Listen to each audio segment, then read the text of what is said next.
All right, everybody. Welcome to the next episode of the Dream Drop Podcast. My name is Riley Warren. And I'm Shannon Jacobs. And we are thrilled to bring you our very next guest, conductor of the UT Wind Ensemble, Dallas Winds, and the Hong Kong Wind Philharmonia. This is Professor Jerry Junkin. Welcome to the show. It's my honor. Happy to be with you guys. And we like to just start off by asking our guests to tell us a little bit of their musical background and journey. What first got you interested in music, and just kind of take us through what that was like.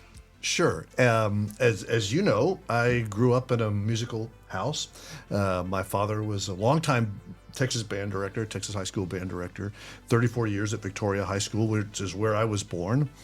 And so I was going to TMEA and TBA, things like that in the womb, So I've been around bands and band music literally more than my entire life. My mother was a public school teacher. And so I really loved it from the beginning.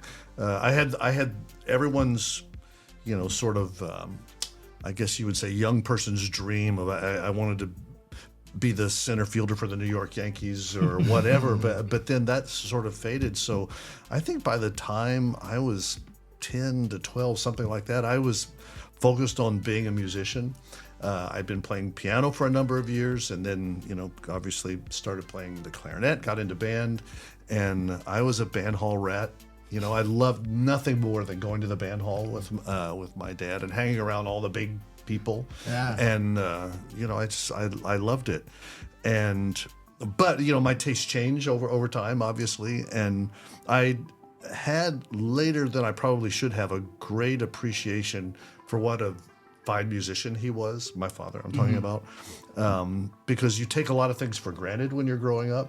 You think everybody's, and this is in more or less rural Victoria, Texas. Sure. Population 37,000 at that time, 2 high schools, and so you just assume, well, everybody's band is playing the Hindemith Symphony and the Schoenberg Theme and Variations, and those sorts of things, and covering a lot of repertoire, during the course of the year, in addition to all the marching band activities, which were not nearly as grand in those days as they are now. But we'll talk more about that later. Absolutely. And there was I will mention this one thing that was a very consequential experience for me when I was 12 years old, that my father had applied for a program that sadly no longer exists, and I think it only existed for 3 years. And it was funded by the Rockefeller Foundation, and it was called the Teachers Performance Institute. And they had it at Oberlin College in the summer for 3 years. And it was basically band camp but it was beyond band camp. It was band, orchestra, and chorus. Wind ensemble, I should say, because it was small chamber music, orchestra, and chorus for basically secondary school teachers. And so back in those days, of course, this is way before you would do anything in a Dropbox file or whatever. So you made an audition tape just like you were applying for graduate school. Reel-to-reel tape, sent that in to be evaluated by the faculty at Oberlin, and he was selected. He was one of the 4 clarinetists who was selected. So the family moved to Oberlin, Ohio for 6 weeks in the summer of 1968.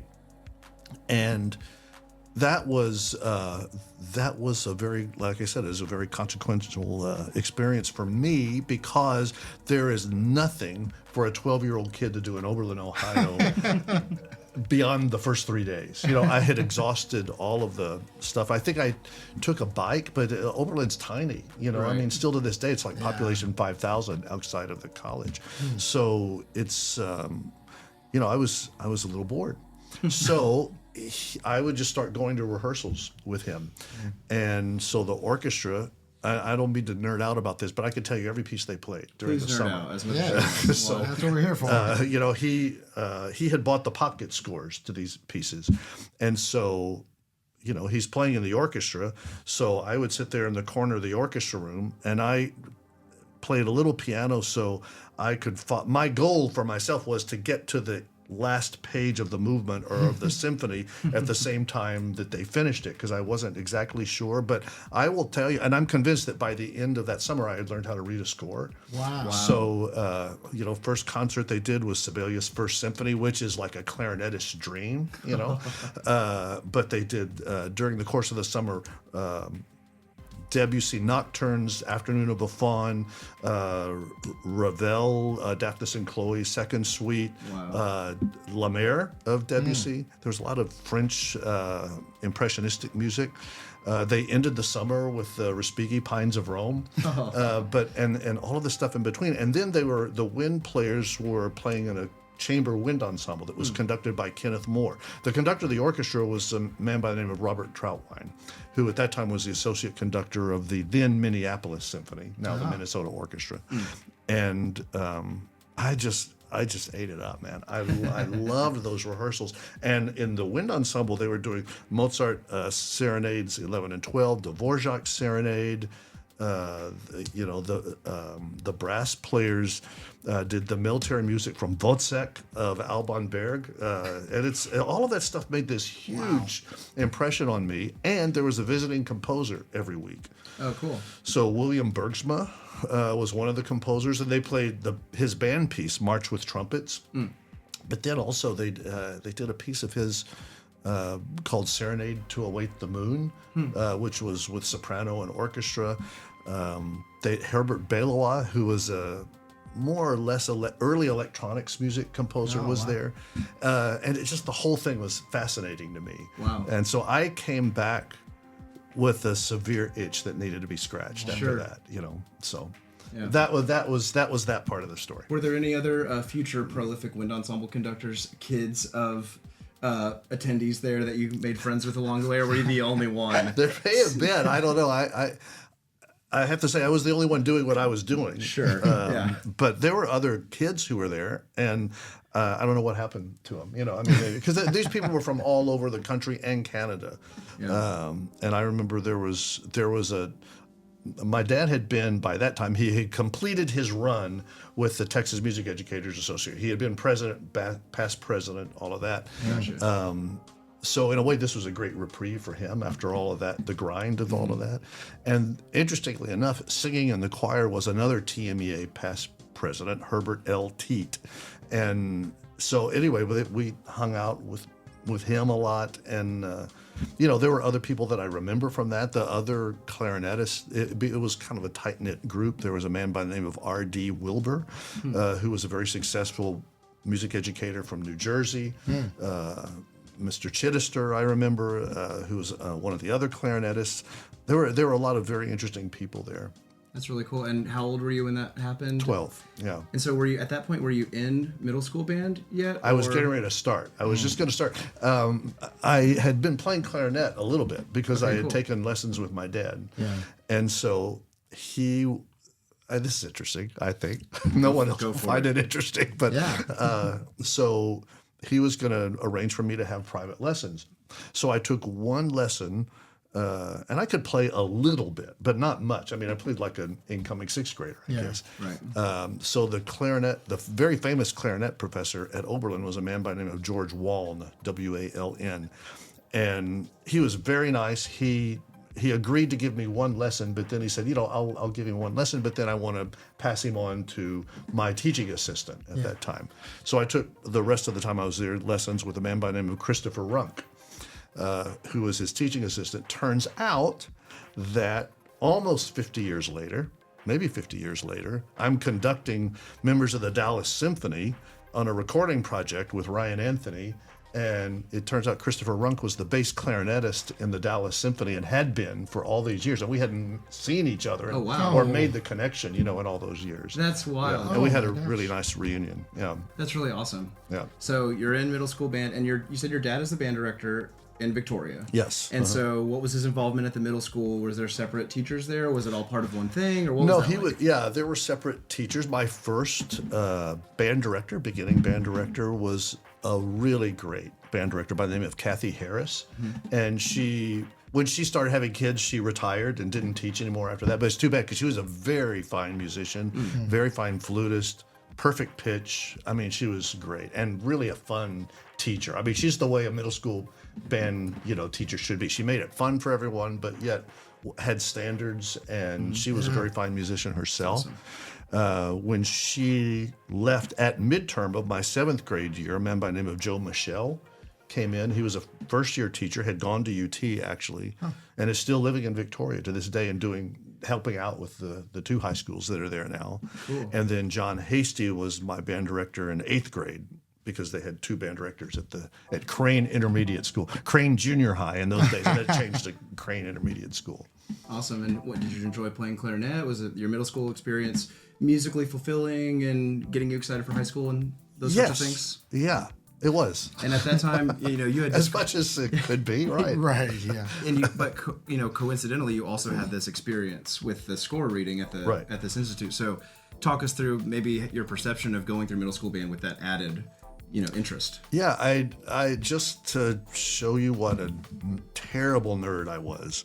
At Christmas or for my birthday or whatever, I would ask for recordings, LP recordings back in those days, and sometimes very specific ones. And I can remember, and so my dad would go buy them, and he would get music that he liked, but also that I had requested. So, and I can remember getting a recording of the Charles Ives First Symphony with Variations on America on it, conducted by Morton Gould and the Chicago Symphony. That is still a great recording. It's been re-released with Adolph Herseth playing the trumpet solo in Variations on America, and there's not been another performance ever like that. But that, and then I was really interested because of that Oberlin experience in contemporary music, and in the piece of Krzysztof Penderecki, the Threnody for the Victims of Hiroshima. And so there was a recording of that, but on that recording were several other pieces. Available Forms 1 by Earl Brown, and a piece by Karl-Heinz Stockhausen called Contrapunkt.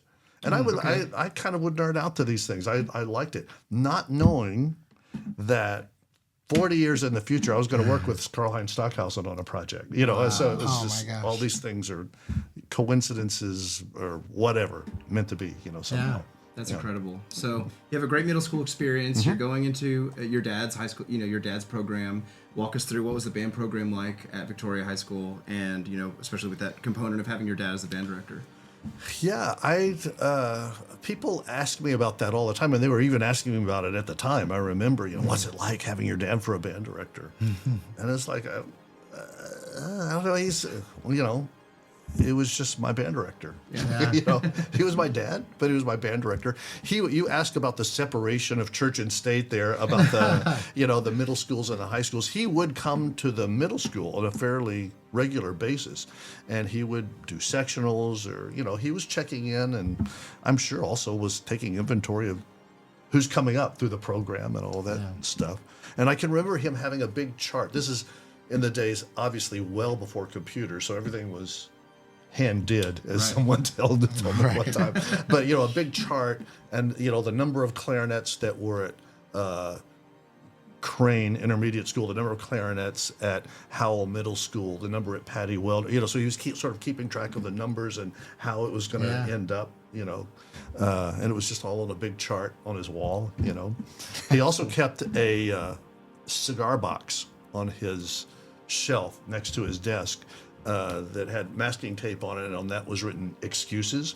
So everyone had to turn in a written excuse if they were going to miss a rehearsal. Okay. Yeah, and so awesome. It happened more than once where someone, I'm sorry, but I can't be at rehearsal, this weekend because my grandmother died. You'd open up the box and start going through them. How many grandmothers do you have? So he would keep all of that savage, stuff. Savage. Yeah, exactly. But at any rate, it was a great experience, and I think by the time I was a senior in high school, we had actually become closer and quite close through the whole band experience. Because we were riding to school together, coming home together, all that sort of stuff through the years. Did you see with the drum major? She was so out of time, Dad. Why didn't you say anything? Well, we had some of those sorts of conversations. Yeah. What are some notable performance experiences you had during that time? Did you guys travel much and play anywhere, or what were some of the big accomplishments? Not really. I mean, we would do the things that Texas high school bands did in those days, which which seemed to be one of the two, which was either going to the Six Flags Festival that they used to have in Arlington, playing at the Inn of the Six Flags in the Golden Corral Ballroom. I still remember that. Wow. Terrible acoustics, but that's they would set it up and bands would perform there, and they would always have terrific adjudicators. I mean, we're talking about William Ravelli, Mark Hinesley, Harry Beejan, people like that, Donald Hunsberger, etc. They would judge there, but also at the Buccaneer Music Festival in Corpus Christi, and so we would sort of alternate. One year was one year was the other. Okay. And I can remember playing in my senior year in high school. It was an interesting program. The Southern March by Russell Alexander, and then the Anatolia Turkish Rhapsody by Paul Creston, and then Aegean Festival Overture. When that was sort of a new thing, to do. And that performance went really well. And the year before, the band had lost a lot of seniors after my sophomore year. So it was kind of a weaker band from a performance standpoint my junior year. So it's like he had to sort of scramble about what the repertoire was that would fit the band, And so he did this piece. We did it at the Six Flags Festival. And I can remember as a high school kid thinking, well, this isn't going to be very impressive. The Lake Highlands Band is over there playing Till Eulenspiegel, and we're going to play the Handel, God's Go A-Begging Suite, Well, I was wrong because, and I mean, Lake Highlands was still great. I mean, their performances, but we had great double reed players, I remember. I can tell you who Hunter Rowe was the principal bassoonist, and Harriet Gannot was the second bassoonist. And Andrea Baker was the first oboist. Jody Tom was another oboist. And, there are these movements where it's all double reeds. And this is where I started to figure out later what a fine musician he was, because he had them doing he was adding ornamentation and having them do it the way you should in Handel, was starting from the upper neighbor on trills, and things like that.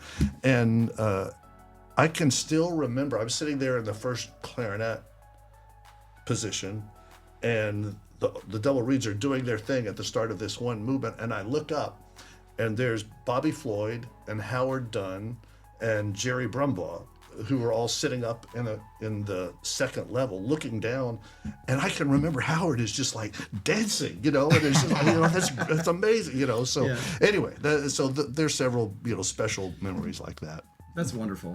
Yeah, I always think it's so cool. Texas, born and bred. You know, and so you look at the flagship university in Texas and the leader of the band program, and it's just so cool that you have such a through connection to Texas, through and through. Yeah, something that just happened. I was just in Victoria with my wife, and my mother has now moved out of the house that they lived in. She's going to be 97 in November. Wow, so she's in an assisted living place.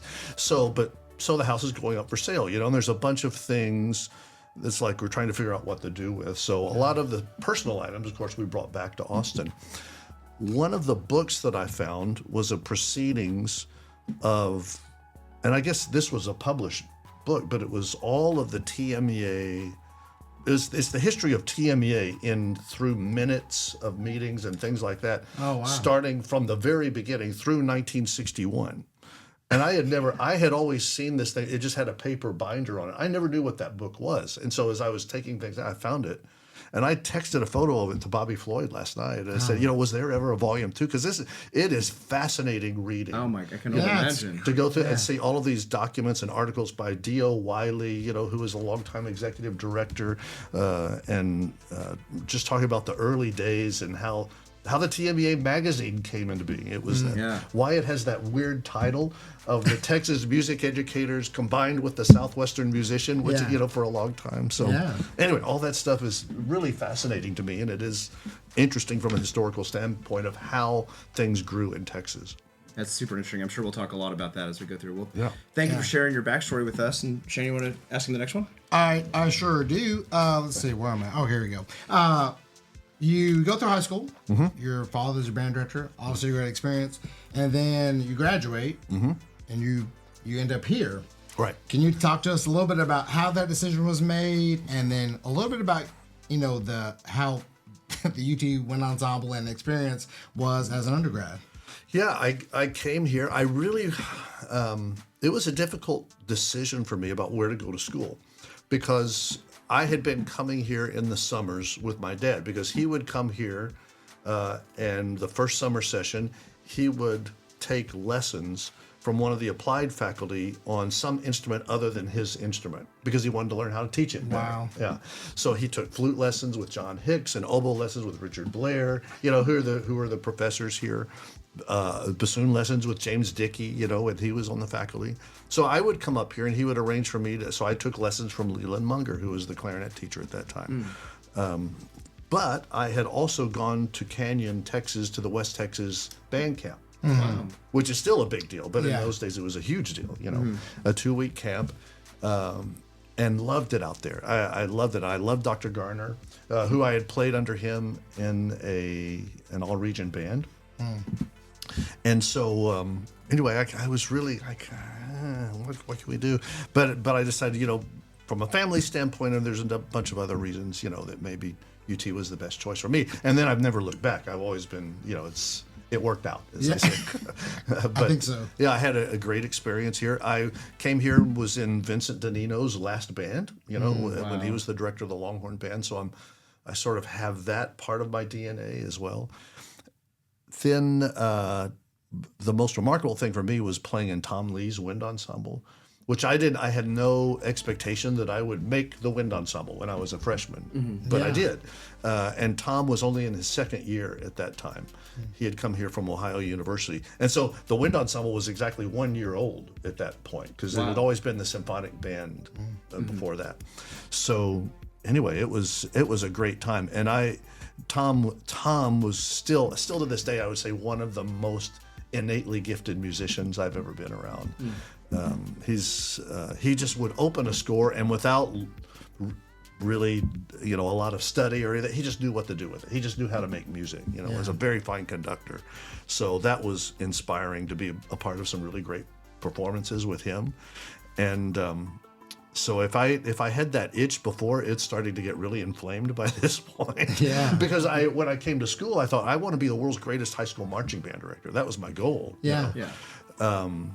So I did everything that I tell my students not to do, which is I went straight through in 4 years, got a bachelor's degree in music education, and I could play. I mean, so at the end of that time, I had the opportunity. Tom was talking to me about maybe staying and working on a master's degree in conducting. I would love to do that. But then Mr. Munger was asking me if I would want to be the clarinet teaching assistant also. So I thought, well, this is a great opportunity. I can't turn that down. And this is before we had the veritable plethora of teaching assistants that we now enjoy. So I was on a 0.25 appointment, but I loved it. Yeah. Also, tuition was $72 or something like that. It was, My dad went here and he said it was like $3 a credit hour at one point. Yeah, it was incredible. I think my total tuition and fees bill it was like $250 for the semester or something like that. Don't rub it in. Yeah, I know. It's terrible to even mention it now. But it's worth it. Worth every penny. Yeah, I went through in 1 year and had all sorts of opportunities. And so I was the teaching assistant with the marching band. Tom Rhodes was the marching band director, and I was the teaching assistant with the Longhorn band. So, and he was very generous and was allowing me to write drill and, because there wasn't an assistant director right then. Right. So I had a lot of great experiences with that. So I went straight through, got a master's degree, which I tell people not to do. And then at the end of that year, okay, now I'm going to go be the world's greatest high school marching band director. And so I've always felt a little bad about this because I didn't sign anything, but I verbally accepted a job in Klein. I was going to be the assistant band director at Klein High School with Mike Connors when he was there. Oh. And I got back from that interview. I had been offered the job. Bob Blanton was the music supervisor. I had been offered the job while I was there, came back, and I was very excited about it. And I was telling Tom, and it was like, Lee Corso, not so fast, my friend, because it turns out that there was a new president UT at that time, and there was this rumor going around. Everybody was afraid that if you had an unfilled position, it was going to get snatched up and redistributed somewhere where they needed it, because you obviously aren't using it. Well, there was a line for an assistant marching band director, so it's like, we got to fill this. Who can do it? Him. I mean, he did it last year, kind of, as a teaching assistant. So it was just a matter of being in the right place at the right time. Wow. But I thought, you know what? I'll do this for a year, and then, because I'll never have the chance to teach at a university again, so I'll do this for a year. Then I'll go be the world's greatest marching band director. And then that 1 year turned into a second year, which turned into a third year. So that's how that happened. Oh my gosh. So luck. Sometimes it's better to be lucky. I hear that, right? Oh my gosh. So how many years were you in that assistant marching band director role? Yeah, my office was right over there. I was in that role for 3 years. Wow. So, yeah, at the first year, I made the lowest possible salary that you could make and be on the faculty at UT, which was $10,500 for 9 months. But we had 12-month appointments as band directors, so that meant I made a whopping $14,000. Wow. It's amazing. And before we talk about what happened next, a little bit more about, like, what was the culture of the music program, the School of Music, the campus in general during those years? I would say it was an exciting time on campus because this president that I referenced, Peter Floyn, was making sweeping changes for the better. Cool. The academic center is named for him, and he was the first one who got serious about fundraising here, and so there was a big capital campaign. The university was gearing up for its centennial, which actually happened after I left, but there was a lot of, like, there were, I don't know, you could probably count on 2 hands on this entire campus the number of endowed professorships and endowed chairs that there were, because the state had always been pretty generous with funding higher education up until that point. And tuition was low. Things were changing. Things were changing in the state. Things were changing with state politics, and he saw that coming. And so there were like major fundraising efforts and endowed chairs, calling on alumni, and there was a lot of generosity coming back to the university. It had not necessarily been the case before. Sure. So that was exciting. In the School of Music, it was, the band program has always been, I think, well supported here. But I will say that there was a period of time where, and I hate to say this because everyone thinks I'm talking about everybody on the faculty, and I'm not, but there was maybe a cohort of faculty who were aging, who, it was their best days might have been in the past a little bit. Yeah. And when you reach a certain point, that gets a little difficult to deal with, so because especially it creates an imbalance when you have some people who are still really, Ray Crisera was an amazing trumpet teacher, so he was still, to his last day teaching here at age 84, he still had a great trumpet class and was, so those people are the exception, to that. But there are others who, you get tired after a while, I think, in some cases. Yeah. So at any rate, it created a bit of an unevenness that made me, I know I'm jumping ahead, but it made me question the fact of whether I wanted to come back when the time came. We can talk more about that later. Yeah, sure. And member of the Longhorn Band? Yeah, all 4 undergrad years, and then as a teaching assistant, and then as an assistant director. Yeah, wow. And I was section leader, member of the library staff. Again, the band nerd thing never left me. Yes, Cliff was talking about the track. I completely forgot there was a track around DKR at one point that y'all would march around before they do the pregame as it is. So yeah, we would enter through that tunnel, the vomitorium, the official name for it, and then go march around the track playing March Grandioso. Wow.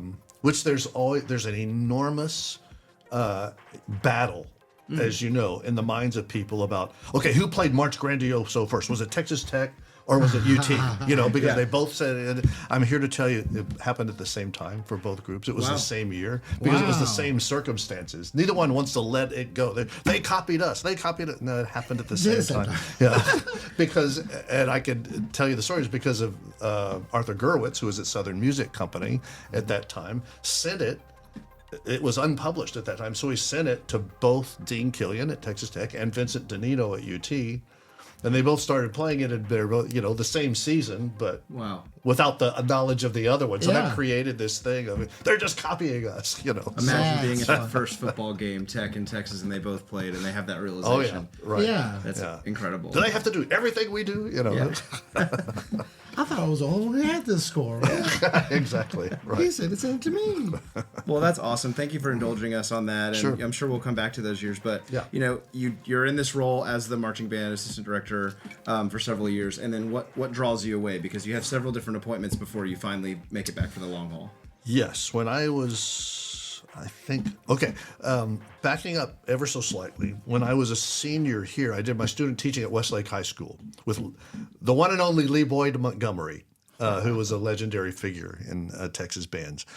But Lee Boyd, whatever you want to say about him, he would do a great thing every year for his students, and that is their last sort of official act of the year. He would rent a concert hall, which was the Paramount Theater now downtown. Oh, cool. And they would do a concert, and he would always bring in a guest conductor. So Arno Gabriel, William Ravelli, Francis Macbeth, different people like that. It just so happened that the year I was student teaching, it was H. Robert Reynolds from the University of Michigan who came. Oh, and he would have him do the entire concert, except there was a concerto that he asked me to do, the Ralph Herman Horn Concerto. So he asked me to conduct that with Wayne Barrington, who was the horn professor at the time, who was, former associate principal of horn in the Chicago Symphony, principal in LA Phil, great player. So anyway, I was very excited about that. And I had been a fan of Mr. Reynolds ever since he had conducted the Texas All-State Band for the first time, I think, in 1973, and then in 74. I had sort of, I was in his orbit, and I thought, man, that's somebody I would like to be able to do the things that he does. Yeah. One other little thing, and I keep going back a little bit, but I should mention this because it comes into play in this about what happened. That when I was in high school, grew up in Victoria, there's a little town outside of Victoria, 20 miles, called Hoheim. Yoakum, basically, the people who live in Hoheim go to Yoakum High School. Cool. Okay. And so there was a trumpet player there by the name of Carl St. Clair. And we played in the same all-region band when I was a freshman and he was a senior. And then when I came to UT as a freshman, he was a senior here at UT playing in the Wind Ensemble. And then he stayed and got a master's degree in opera conducting with Walter DeClue. He went on to teach at Southern Illinois University and then at the University of Michigan. And he was Bob's assistant. He was conducting the concert band, chamber winds, etc. So right before my third year at UT, I went to the CBDNA conducting workshop, which was held at University of Northern Colorado in Greeley. That was the only one there was. Now, you can't throw a dead cat without hitting at least 5 conducting workshops. That was the only one there was back in those days. And Mr. Reynolds was the clinician. And so I really wanted to work with him. And that was another life-changing experience that week. And there were so many great people who were there that week. Craig Kirchhoff was there. Ray Kramer was there. And these are people who were like coming to either observe or were participating in the workshop. Mike Haithcock, Gary Souza, Jim Cochran, who ran Challenger Music for so many years. It was a really amazing group of people.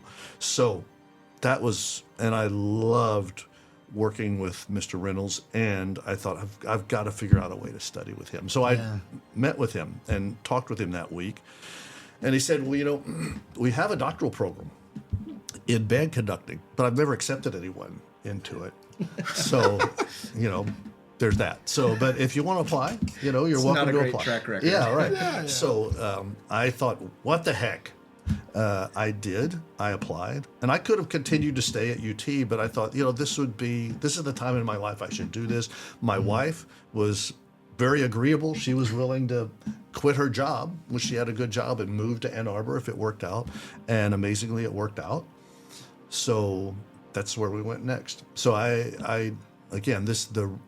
whatever rash it was fully inflamed by this point, so I had to scratch it big time. And so we got there, we moved to Ann Arbor, and Bob calls me on the phone, Mr. Reynolds, excuse me, and says, so funny talking to people who are in this band. You guys have very similar intricacies about the way you recall him. It's just so funny. So, well, he calls me and says, could you come see me in my office? This was a couple of weeks before school started. And of course, what am I going to say? No, I'm really busy, So, yeah, absolutely. And I thought, okay, he's going to give me my first assignment as a teaching assistant. Man, I'm going to show him that I will do this, And so he says, as you know, Carl St. Clair is moving from the band area into the orchestra area. And we thought we had his job duties covered another way, but that's not going to work out. So would you be willing to put off working on your doctorate and be on the faculty instead? Wow. Right? Wow. And I've thought about that. I think about that conversation all the time.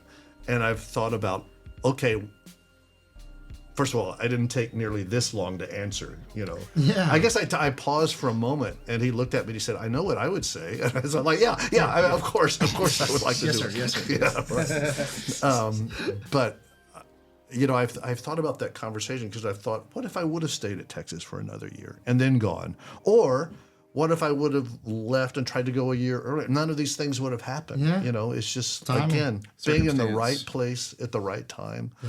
Yeah. And I, not to pat myself on the back, but I do believe in the notion that you do make your own luck sometimes. Absolutely. But still, it is, all of the stars have to align, Right. So that was amazing. So that ended up being a really extraordinary 2 years for me. The people that I met, Carl and I are still great friends to this day. Larry Ratcliffe came the second year that I was there, and he was my best friend for 40 years, until he unfortunately passed away 2 years ago. But, and of course, Mr. Reynolds, Armando Catala was the trumpet teacher. Mike Udall had just come there as the percussion teacher, replacing Charles Owen, who had retired. Don McInnes came there as the viola teacher. And we were all friends. Don Senta, was there. Pat Gardner, who had been a doctoral student in choral conducting here at UT, was the choral director there. Huh. So it's just like these. I tell people all the time. I tell the Wind Ensemble, at least more than once a year, be nice to people, because you never know if you start being arrogant and think, I'm never going to see these people again. Just wait. Yeah, Right. They'll be on a search committee one day, or you're going to keep running into the same people for the rest. There's no 6 degrees of separation in music. No, there's that's 2 at the true. most. That is so true. Yeah. So anyway, that was 2 great years, and that second year was when this amazing Stockhausen project came up. So I was involved with that, and then when we got home from this 6-week European tour. With the Michigan Symphony Band that was basically funded by the La Scala Opera House because of this project with Stockhausen. Oh, nice. I'm putting the key in the door. This is before message machines and all that sort of stuff, to our apartment, and the phone is ringing, and I walk in and pick it up, and it was Bill Ludwig, who at that time was the bassoon teacher at, not the William F. Ludwig percussion wonder, but Bill Ludwig, who was at that time at the University of South Florida, the bassoon teacher, and he was chairman of the search committee because they had a late posted search, asking if I would be interested in the job. And so we got our stuff together. 2 weeks later, I'm interviewing for the job, and they offer it to me. And I asked Mr. Reynolds, do you think I should take this? And he's like, yes, of course. It's a director of bands position. You'll be conducting your own group, all of that. So those were 4 amazing years. And then the opportunity to come back to Texas happened. Well, it's just incredible hearing you talk about Michigan first as a doctoral student and then on the staff and then at USF.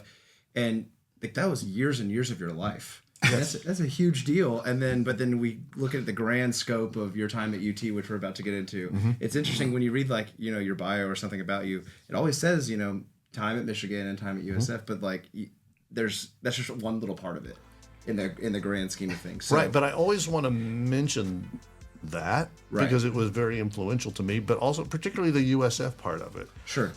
Because, I could try to be all fancy and say, oh, well, yes, he spent at the University of Michigan and the University of Texas, and that's it. But no, USF played a really fundamental role for me, in who I am and who I became, because I wasn't really who I am now, at that time. Right. And it really helped me. I made tons of mistakes there, I'm sure. But, it was a chance to do that and to not have a lot of witnesses and Right, keep moving, and Yeah. know, okay, I'm not going to do that again. Or that was too much. I shouldn't have done that. But all of those things that we all go through. Yeah. Yeah. Is there a specific instance of like a lesson learned in that time that's still like an influential part of what you do today when you come to decision makings of repertoire or culture or any of those things? Sure. Yes. Absolutely.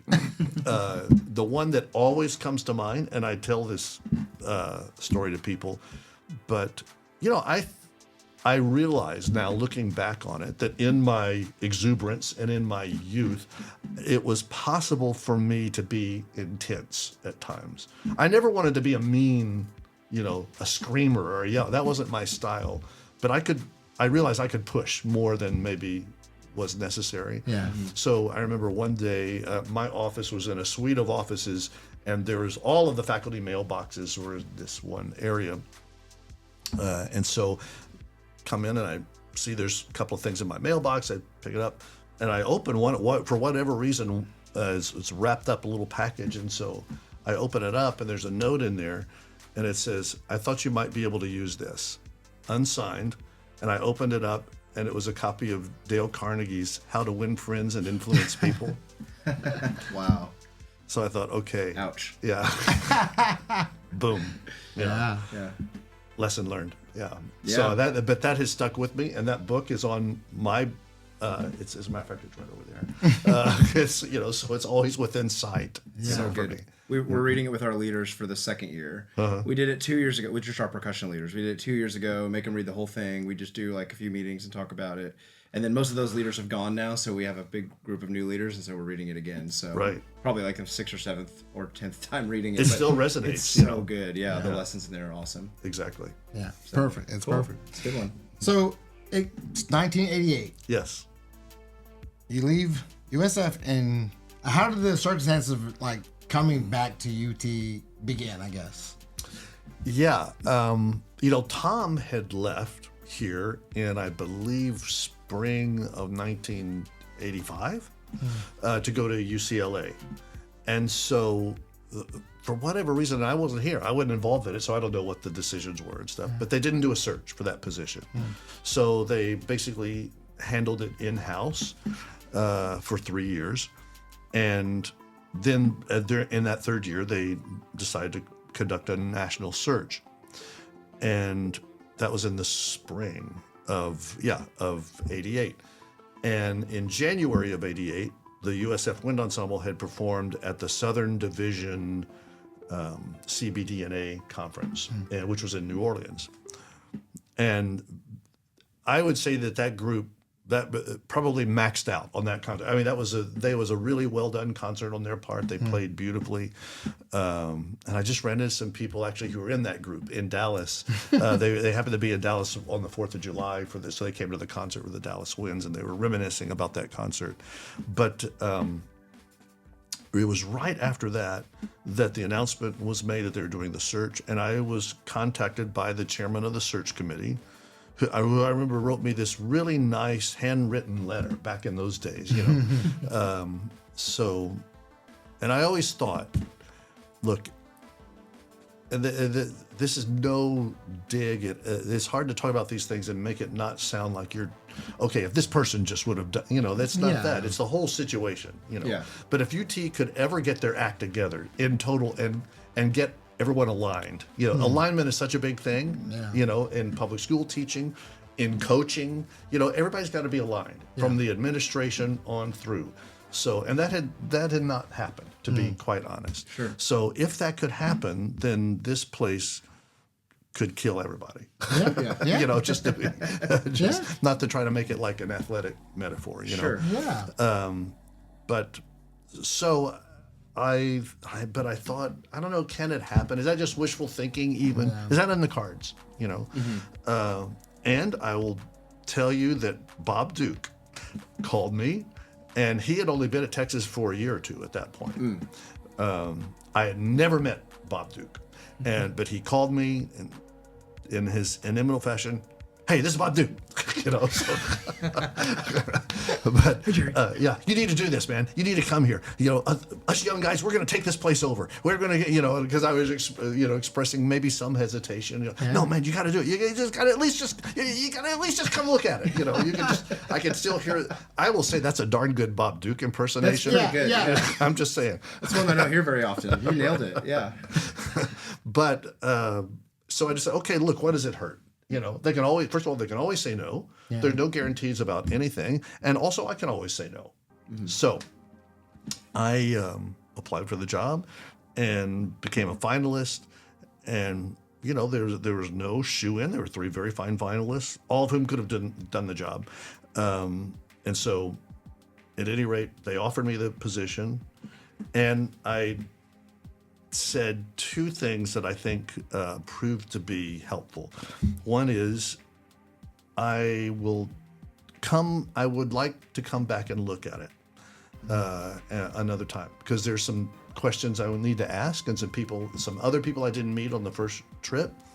And if I feel like I'm not going to take the job, then I'm not going to turn in any receipts. It's just my thing, and it's just a trip I took, you know. Yeah, sure. So you don't need to worry about paying me for it or reimbursing my expenses.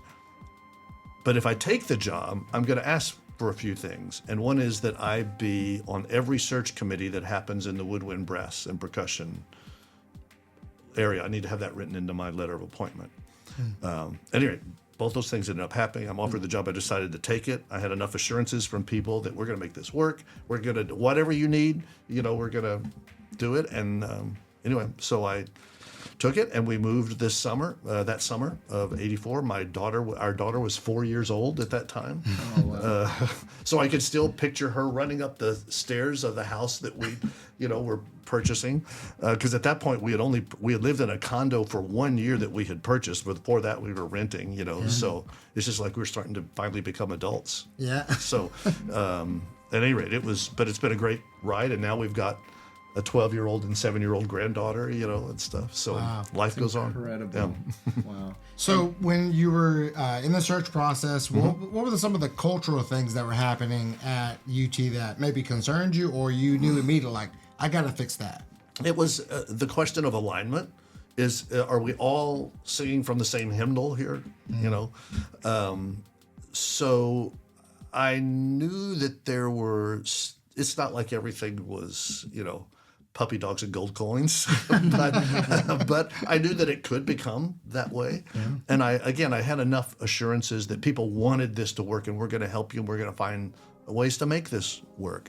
So that all was, I think, something that was reassuring about it. And I remember on that trip when I came back the second time that my parents came up, and I don't remember why. There was something else going on. Maybe it was, I don't think this was State Solo Ensemble contest time, but there was something like, there was another reason why they were going to be there. And I remember then they were, talking as though I was going to be here. And I just said, look, I need to say, this is not a guarantee. I don't know that I'm going to take it, Yeah. They probably want you to come home. Yeah, right, of course. And, they wanted to be closer to their granddaughter and all that stuff. I get all of that. And we wanted that too, for that reason, for a lot of personal reasons, we would like for it to work out. So we were hoping that it could work out. And eventually I just decided, you know what, if it doesn't work, I'll go someplace else, you know? So, but it's been great, I have to say. Yeah. What was some of your vision for the UT Wind Ensemble is obviously well known around the world now, and you've done a lot of things. Did you have that vision right from the outset? I had the hope. I wasn't, and I had a vision about. The first thing I thought we needed to accomplish was just to get the word out that things were happening, because they had been. Let's face it, everybody knew that they had interim conductors who were very fine, but an interim director is a different thing. It's like where are they going? What's going on? And meanwhile, everything is going great at the University of Houston and at Baylor and at other schools, So it's like, okay, we have to have our alumni are clamoring for this to go well. Yeah. So, and I knew that it could, but we had to get everyone on the same page. So I thought we needed to have some projects that would create visibility. So I started right from the beginning sending out, back in those days, letters to people when we would do a concert. And I tried to have visiting composers right from the beginning, So the second concert that I did here, Warren Benson was the visiting composer, so we did a concert of all of his music. The first concert that we did, I thought that needs to make something of a statement. So that started with the Strauss Wiener Philharmoniker fanfare. And then, I don't know that I've got the order of these pieces correct, but Rose Taylor, who was on the voice faculty here, beautiful mezzo-soprano, sang the Mahler Mitternacht Rückert song. I did the Warren Benson Wings on that concert. We commissioned a piece from a faculty composer, and when we did Linkage Posey, Granger. So I wanted it to be a concert that we could do well, but also that made something of a statement about this is the kind of programming that we're going to be doing. And then we had a lot of guest composers over the next few years. Karel Husa, rest his soul. Warren Benson, rest his soul too. Joseph Schwantner, et cetera, et cetera. So a lot of. And that was creating some buzz, I have to say, and also as was the fact that I think it was there's two big concerts that I think were crucial. One is Scott Taylor was the TMEA band division president, and so I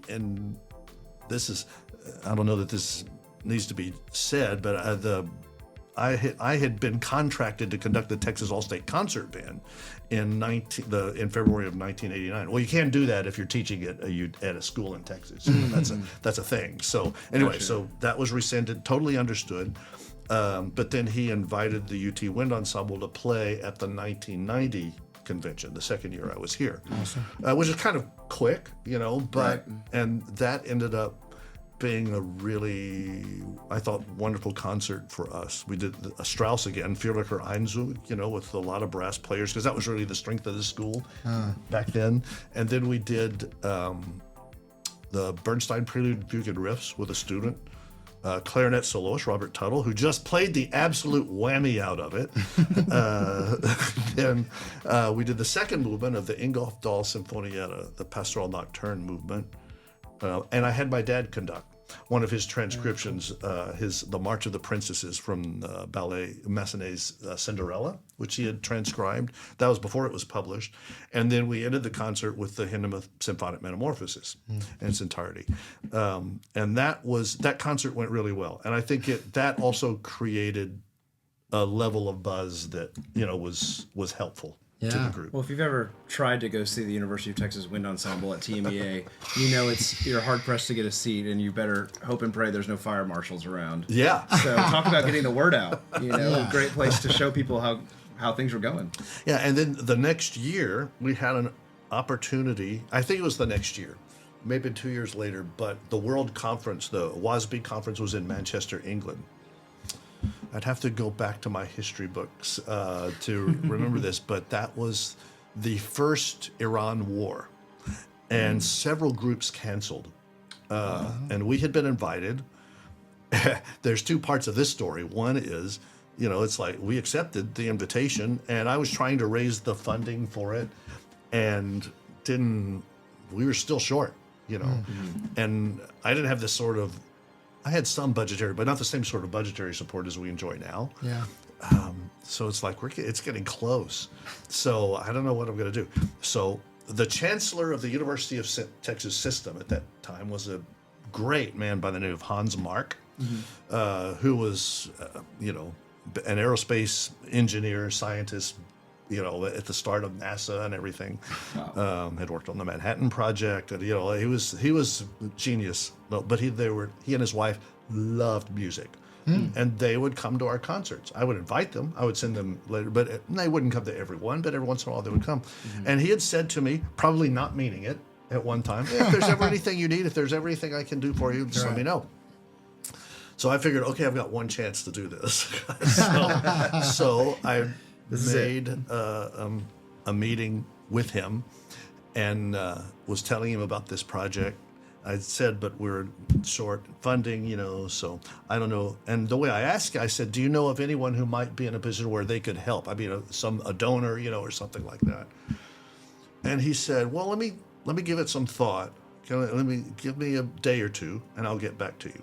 Well, by the time I got back to my office, I had a phone message from his assistant saying, Miss So-and-so is going to work out a transfer to your account of $30,000, which is what we needed. Cheers. Is all it said. Wow. And so I got in so much trouble about that. Oh, no. For going over everyone's head, which I honestly did not go in there to ask him for the support. But I was actually, because I thought he knows everybody, and I don't know everybody yet, and he just said he would do it. So that was, they got over it, but right. And y'all got to go on the trip? We did. Yeah, we did. And because those other groups had canceled, we ended up doing a lot. We did a clinic session. We did 2 concerts instead of just one. And awesome. And there was a lot of stuff with that. But that, again, it helped, just kind of the stature of the group. And the students who went on that trip thoroughly enjoyed it. I mean, it became a seminal event, I think, for the Wind Ensemble. Yeah. So now you're getting international acclaim, and UT Wind Ensemble's traveling abroad, and you're laying this up perfectly, because my question was, walk us through some of the highlights of your first year there until, I think a really important part to stop and talk about is 1993. You get this invitation to come to Dallas Winds and take over that role. So, kind of walk us through how that became about and what that was like to kind of be juggling both of those things at the outset. Yeah, the Dallas Winds opportunity was another amazing thing, and I've thought back on that a lot, because let's just say for a moment, I had stayed at South Florida, not come here, they probably never would have called me to even do a guest conducting spot with them. Mm-hmm. But Howard Dunn had unfortunately passed away in, I believe, 1990. Unfortunately, after a very short but intense struggle with liver pancreatic cancer. And that's a real shame, because that was Howard's dream child, the Dallas Winds. And he found out he was diagnosed the day they made those first 2 recordings, the Holster recording and Fiesta. Actually, they had made one previous to that, but the day they were doing those recordings is when he was diagnosed. So, that's a kick in the gut to a group like that that's just getting started. They were only 5 years in existence at that point. So, again, they patched together and were able to keep things going for 3 years with local guest conductors. And Kate Tamarkin, who was the associate conductor of the Dallas Symphony in those years, she helped out. She did some concerts. Robert Floyd, no one will ever know, I think, or appreciate the full extent to how much he helped that group continue to go, because he was leaving Berkner High School. He was still there in Richardson, but then he was transitioning down to Austin. He actually did the TMEA job for a year while he was still in Dallas, and then he came to Austin. And man, he did so much. He conducted concerts. He helped with fundraising. He got several people on the board who he knew through his Richardson connections. So he was able to keep things going. And then that year, I don't know, I guess it was the 92-93 season, they had called me asking if I would do a concert. And I thought, I'm just going to help these guys out because I know they're, so sure, I'll do it. Right. Didn't pay anything, could you say, we'll pay your expenses. I don't know that they ever did that, but we'll pay your expenses, just if you would be willing to do it, of course. And they had several other people who had conducted the previous year, but also who did the concerts that season. I had no idea that this was a job interview. They weren't posting it like that. It's just that they were just looking at everybody. Yeah. So if I had known that it was a job interview, I probably would have blown it. I would have said the wrong thing. I would have made somebody mad. I don't know. But I just did my thing, and it was a concert that was prescribed for me because it was in the month of March, and so they wanted it to be all marches of one type or another. So marches for March. Marketing is important with a group like that. Genius. So I'm happy to do it. And they had requested a certain number of things, fine. And so I just came, did it. Concert went well. It's well received. And at the end of it, there seemed to be this really nice, I don't know if outpouring is too strong, but the musicians seemed really happy, and they're all having me like sign their programs and stuff. And I'm thinking, wow, these professional musicians, that happens usually after an all-region band or something. I wasn't expecting that. And then it was like the next day when we got back to Austin, I had a call from Kim Campbell wanting to come meet with me and see if I would be interested in the job. So we talked about what that would look like. Yeah. And so he asked me if I would do it for a year for no salary, and just that they would pay my expenses because the group was in such, it was really struggling financially to keep playing the players, having to pay the Meyerson and all that stuff. Yeah. And I said no, but I will do it for 3 years because I think you're going to need more than 1 year, to get the ship righted here. So, and that was fine. And, that started that relationship, which is now, Gustav Meyer, when I was at Michigan, he used to say, professional conducting, more than 8 years, you're just on borrowed time, because they get tired of your face. Everybody's heard what you have to say and all that sort of stuff. So don't ever, you always have to be looking at the next opportunity when you're a professional conductor.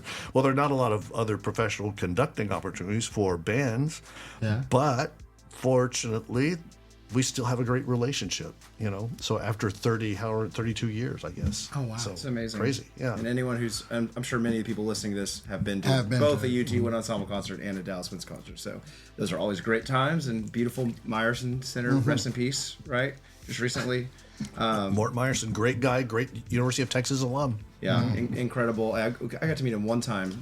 Dr. Duke brought him into class, and it was just the most powerful hour of one of my times here. Just wow, that's really him. And he's so wise and all of that. So, I love Mort because I went to a session that he did one time, and he said, given the choice in his business, hiring someone who has an MBA or someone who has an engineering degree or someone who has a fine arts degree, because I'm always going to hire the fine arts people because they can think outside the box, So I really had a great deal of affection for him. So you're conducting the Dallas Winds, and you're making it all work. What was that back and forth like? And walk us through a little bit, logistically. I know you go to Dallas. You have a schedule. You're in Dallas. Are you doing one rehearsal before a concert and then doing the concert, or are you driving? Are you flying? What's that experience like? It's been all over the place. If there is a typical Dallas Winds schedule, the way it works is that I can do my job here. We rehearse at UT Monday, Wednesday, Friday, and then I can go up there either Friday evening or Saturday morning, and we usually have one rehearsal on a Saturday, a 2.5-hour rehearsal with a 15-minute break. That's either from 10 to 12:30 or 2 to 4:30. Then on Sunday, we always have a double. 2 rehearsals, 2.5-hour rehearsals, then a dress on Monday evening, and then the concert on Tuesday. So often, depending on what's going on here in Austin, what's going on with the Wind Ensemble, a lot of times I will fly back Sunday night or really early Monday morning because I need to be here for a staff meeting at 9 o'clock on Mondays, do my rehearsal, and then go to the airport, get on a plane, go back to Dallas, do that rehearsal that night, stay then, and do the concert on Tuesday, fly back early on Wednesday so I can be back in time for rehearsal. Woo, and there's always there's a reception after the concert and stuff, so it's usually a late night. And I've had people ask me, oh my gosh, isn't it tiring and exhausting? I wouldn't have it any other way. What am I going to do? I'm going to complain about this. With wine in your hand. Right. So no, it's great. So but I do have to plan things. I have to manage things, scheduling to make it work. One thing that was great was that in the early days of it, our daughter was still young. So, but a lot of times they would go up with me on the weekend. So both my wife and daughter, and we would all be there on the weekend. And then fly back, or I would drive back, and then I would fly back on Monday evening or something like that. Sometimes it worked out with the schedule, so it was a holiday or a teacher's day off on Monday, and so they could stay. Yeah. So the one funny thing about this, the very first subscription concert that I ever did, that first full season, they went with me. We got there on a Friday, and we got in, checked into the hotel, and I thought, you know what, let's go out to eat. Let's see if maybe we can go to Del Frisco's, which is a great steakhouse. Back in that time, it was in Addison. So I called to make a reservation for 3 of us. And yes, name please. And I said, yes, Jerry Junkin. And there's this pause. I said, oh, well, yes, of course, Mr. Junkin. We'll have your table, your usual table ready for you. No problem. Come in whenever you'd like. It's like, wow. Being the conductor of the Dallas Winds is really a thing. That's just amazing. And so we get there and we check, and the place is just packed. I mean, everybody's standing around. So I go up to the maitre d' stand, and I said, I'm here for our reservation. Name, Jerry Junkin. And this person looks at me like, no, you're not. And so if they thought that I was Jerry Junkins, who was the CEO of Texas Instruments, who had like a standing reservation there, who like the business school building at SMU is named for him. There's a Jerry Junkins Elementary School. Right. I said, that ain't me. So we stood That's around. hilarious. I think it was like 9:30 before we were seated. Gosh, man. I thought that was going to go one of two ways, that way or Jerry Jones. No, I thought no. it was Jerry Jones. No, they thought I was the, rest in peace, because he's no longer with us. They thought I was the Jerry Junkins from Texas Instruments. Wow. Give us you're up in Dallas so much, give us what's your favorite place, like best hotel to stay at, and maybe also pair that with like one of your favorite restaurants to eat. Whatever's free is the hotel that I always stay at, because for years we had a trade-out agreement worked out with hotels, and that has been nice for a long time. It was this hotel that's up at the corner of Central and Campbell, which is it's gone through so many different names. It was the Richardson Hotel. It was a Hilton. Now it's a Hyatt, I think. I mean, it's been several different. It was an Omni for a while. Oh, cool. So that we had a trade-out agreement with them, and then it became the Fairmont downtown. That was lovely. That was really nice. And now I guess it's they pay for it, but they do have a sort of a sweetheart deal with the Highland Hotel. Right there off 75. Yeah, near SMU. Yeah. And it's nice. They've all been nice places, so but that's where I stay, is where the Wind Symphony, the Dallas Winds, pardon me, where they put me, so restaurants, there are a lot of great places in Dallas, so some of them didn't make it through the pandemic, I have to say. Yeah, sad. Yeah, It's but always that's closing the same way doors. here, so it's throughout the that part of the economy, but we used to love this Italian place called Ruggeri's. Sadly closed now, but there's a lot of great steak places, obviously, and it's Dallas is a fun place to visit. Yeah. I love living in Austin. So it's the best of both worlds. That's That's what I was talking about. It's kind of the opposite situation for me, having my parents live in Austin and working and teaching in Dallas. It's like really nice to have that connection, because both are so unique. Yeah. But having access, what a gift it is to have access to be able to do that, as part of your life. I think that's really cool. So also with this, working with the Dallas Winds musicians, how is working with professional musicians influencing your perspective on teaching undergrads and graduates, and then vice versa? Yeah, I love it. It's great, and I think it's hard to say these things about yourself, but I think it has made me better at what I do, and it's made me better here at UT. But being at UT has made me better with the Dallas Winds, also. In some ways. So We call that one hand washing another. Yeah, exactly. Yeah. Yeah, but I think that's it's really true. It has, with Dallas, because the rehearsal time is limited, it has forced me to learn how to work fast and not talk too much in rehearsal. And not pontificate about stuff, not try to be, I'm not the pedagogue with the Dallas Winds. They don't need that. Yeah, right. They just don't know how's this supposed to go. Show me how it's supposed to go, and we'll do it. So that has helped my teaching and rehearsing here. I think. I'm sure. So I love both. I wouldn't trade either one. And at some point, both are going to come to an end. It's only natural, only logical. So whichever goes first, if one goes before the other, I'll miss it. But I enjoy it. I still really enjoy it every time. I'm not tired of it. So I'm sure it's rejuvenating. it is, and it's like my wife does not like it when I put it in these terms. But when I go to Dallas, it's almost like you're having some sort of an illicit love affair, because we see each other once a month, and it's really intense. Yeah. And then I leave, and then we get back together in another month. So it's. I like that. I'm sure several pretty good Promiscuity on the podcast. Yeah, exactly. No, I can get that. There's just that thing you only have that once a month. It's not your everyday thing.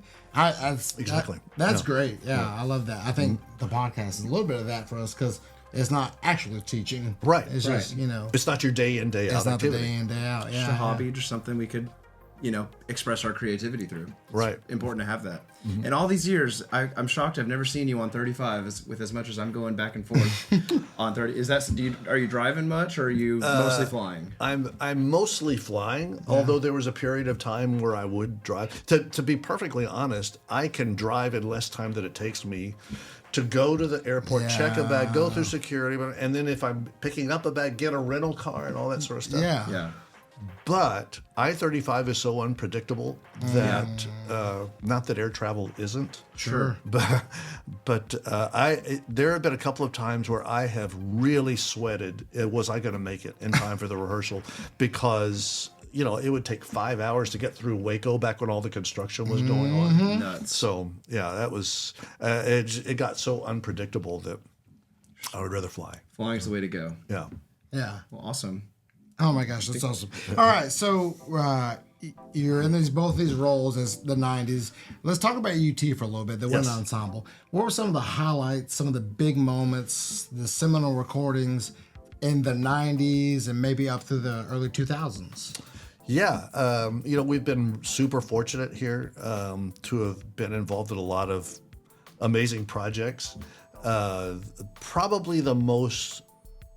Well, I don't know. There's. It's hard to say, but one of the first after the WASB experience, which I mentioned, and then at TMEA, it's not guaranteed, and there's not a rotation, but you have to apply. But every 4 years it works out. You can't play more often than every 4 years, so that's always a big deal to play at TMEA and I take those concerts super seriously because it's important for our alumni, it's important for our students. I mean, there's a lot of things about it. A lot of aspects of that, and also you want to demonstrate, for the music educators, understand what we're doing, but also try to be something of an example, Yeah, for sure. So, if you can be. So, anyway, those concerts are always big events for me. And also, I have this personal connection with TMEA through my father and all that stuff. So, I take those very seriously. We're doing the one this year. This is our year. Looking forward to it. But I'll be early. There you go. Yeah, we'll be very early. Yeah, but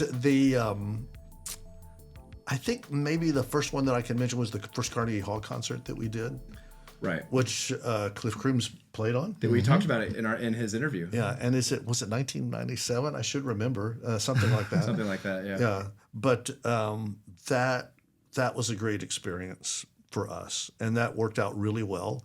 And I had met a man by the name of Lee Walter, who was a concert promoter who had worked for Saul Hurok back in the day. I mean, who is the famous impresario.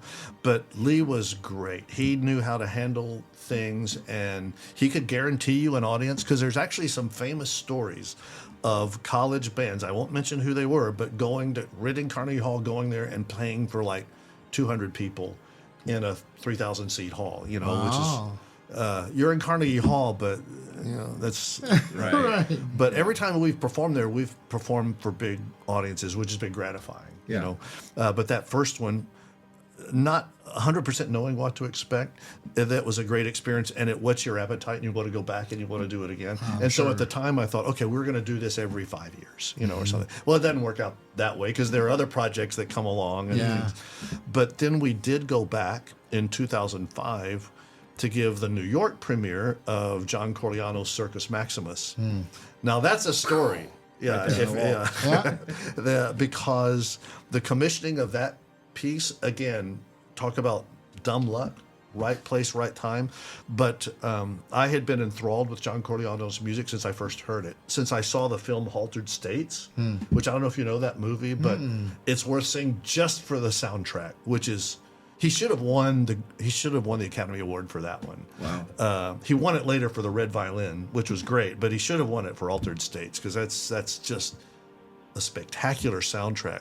And it sounds so complicated, but then when I saw the score to it, it's genius the way he wrote, because it's not complicated. It just makes perfect sense the way he used his special kind of notation, with just cues from the conductor, and it'll say things like start playing when the person 1 second after the person next to you starts playing, things like that. So you have these like moments that become frenetic like that, and all they're doing is you're giving one cue, and everybody's just playing what's on their page, the violins. But the wind writing is so amazing, and that was reinforced when I first heard his clarinet concerto, and then the Symphony No. 1. I thought this guy's got to write a wind ensemble piece. And I had met him. He had come to UT a couple of times for composer residencies, and I had been working on him. He would always say the same thing. I just don't think I could do it. I don't know anything about bands. I live in New York City. There aren't bands here. And I remember him saying, and how do you keep it all straight? These saxophones, is it up a third, down a sixth, or up a sixth, up a down? I don't know I don't even know how you do that. And I remember saying, you could write the score in C. That's what people. I don't care. We'll figure it out. People do that. Really, they do. And so the last time that he came here before Circus Maximus, we were sitting in this office, and he was like, "Oh, I know what you're gonna ask me," And so I broached the subject again. He said, "Okay, look, let me tell you. If you want me to do this, here's what you need to do. You need to start sending me music." Because he said, that concert that you played last night, that last piece on the concert, that was amazing. And I want you to send me that score. And I want to see how that composer did. It was the Vern Reynolds Scenes Revisited. He loved that piece. And that was the piece on the concert I didn't think he would like. I had put a lot of other pieces on there thinking he would like them. He didn't really like those. He liked that piece because it was out of the box, So he said, when Sharon Ibsen commissioned the Troubadour's Concerto for guitar, she started sending, I didn't know anything about guitar. So she just started sending me guitar music. Yeah. So he said, I'd like for you to start sending me band music and I'll take a look at it. So immediately he left. Jim Cochran, whose name I mentioned earlier at Chattinger Music, I called him and said, Jim, I want you to send these scores to this address in New York. Karel Husa, Apotheosis of This Earth, Music for Prague 1968, Schwantner, From a Dark Millennium, Schwantner, And the Mountains Rising Nowhere. I just started naming pieces, I wanted him that were represented some out-of-the-box thinking. Yeah. Not knowing whether he was going to look at them or not, and probably thinking that he would not. Yeah. He's probably just going to get these packages, and that's sweet. Jerry's sending me this music over here. But then I would start getting phone calls from him. And I remember one, he said, I notice that in the Holst First Suite in E flat, there's a place where the timpanist plays triangle. Is that possible? And I said, of course it's possible. I mean, it happens all the time. He goes, you can never do that in an orchestra piece because they would need doublers fees, So, or the management would balk at it, so. Right. He said, I also noticed that in Karel Husa's Apotheosis of This Earth, he writes 5 cornet trumpet parts, but each one goes to VCA2, so it takes 10 trumpets to play this. Is that something bands can do? It's like, yes, you just write whatever you want, which may have been a mistake to say, but you write whatever you want. You end up with a gun. Right? Yeah. And we'll figure it out. Time passes, and eventually his manager at G. Schirmer, there's one thing I should say before that. Sorry, I keep doing this. No, but that's what it's all about. I was in Los Angeles doing a conducting thing, and Eric Whitaker came to this, and we had beers afterwards. And Eric was going to go see John Corigliano the next week. I said, man, you got to help me with this. You got to work on him because I think he may be getting close, And in my maybe having been a little overserved, I said, it does not matter what the price is. We will raise it somehow. We will figure it out. You gotta figure it out. Yeah, but you just, we tell him he's got to do this. And I mentioned a fee that I should not have mentioned. That may or may not have been $250,000. So, Wow. at any rate, so I get a call from Peggy Monastra at G. Shermer later, and she said, John wants to write the piece. He's been thinking about this. And I said, this is great. So let's just talk, what would his fee be? Amazingly, she mentioned exactly the same amount that I had said to Eric. What a coincidence. Yeah, what a coincidence. Right. Because she said, are you sitting down? And I said, well, yes, I am, as a matter of fact. And so then she told me the amount. And so, is it negotiable at all? Well, it may be, and we'll have to see. Well, anyway, it was negotiable in a big way. We didn't pay him anywhere close to that, But it was still a lot of money. And as you would expect, Pulitzer Prize winner, Academy Award, Graumeyer, all that stuff. Yeah. So I went to see the director of the School of Music, who was at that time was Glenn Chandler. And, I told him about this. It's really exciting. But I said, I think we're going to need, $100,000 that I don't have right now. I had some money. I had some seed money for it. And he said, well, there's this endowed chair in the College of Fine Arts that rotates between all of the different units in the College of Fine Arts.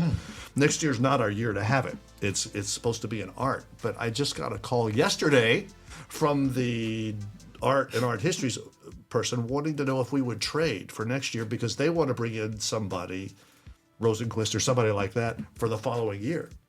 So he said, if he's willing to accept an appointment on the faculty, we could pay him that way. And so it's like, I can't believe this is going to work out. And so I called him and, would you be willing to, you would only need to be here a certain number of days and stuff. He goes, yeah, I'd want to be there because I want to be there for the rehearsals and I'd want to, help and all this stuff. And so it all worked out. Oh my gosh. Again, it was just, boom. Yeah, it was one of those things that was meant to be. So we did the premiere here on, this is the other part of this. I said to Peggy Monastra when we were, okay, it's going to happen. When are the performances? When's the premiere going to be? In Bass Concert Hall here was going to be the premiere. On February 16th was the only date available. That's the only date we could get it in 2005. And there's this long pause and she says, oh. And I thought, no, he can't be here. And she said, that's his birthday. Wow. So yes, he could be here. Serendipitous. Yeah, right. So it was his 67th birthday, I think. So at any rate, we did the premiere here. He was so great because he went down the TMEA with us, and we did a sort of a lecture demonstration with him talking between each of the sections of the piece in the ballroom. It wasn't a concert. It was just, a thing. And he did a convocation here. I mean, he spent so much time with the students. I mean, he was like really involved. He was blown away by TMEA. Oh my gosh. He loved walking around the exhibit. I can't believe this. This is so wonderful. All this about music education. He loved it. And then we did the performance at Carnegie Hall as part of the CBDNA convention in 2005. So that was a big deal too. That was a biggie, And then we just did a Carnegie Hall concert year before last. Yeah, I was remembering that when I was kind of getting ready to come down here and talk to both of you guys. I was like, wow, that Carnegie Hall thing really just was last year. That's super awesome.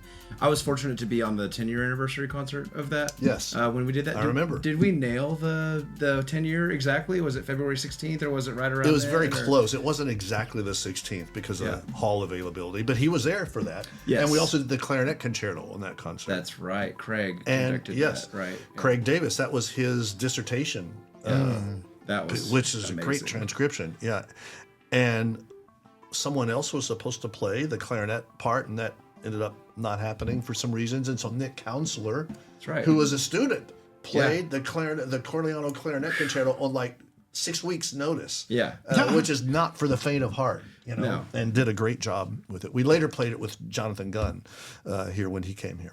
Yeah, great experience and great piece, iconic piece. So that's interesting that you bring that up as your first one. So what are some other, give us maybe one or two more, like over the years when people think UT Wind Ensemble, what are some of the first things they're going to what are some recordings or things that they're going to think, oh yeah, they did this? I mean, there's so many, but if you had to pick a couple. Things that people, I'll just say the ones that people keep mentioning to me that seem to have made an impact was I don't know, what year was this? 2000.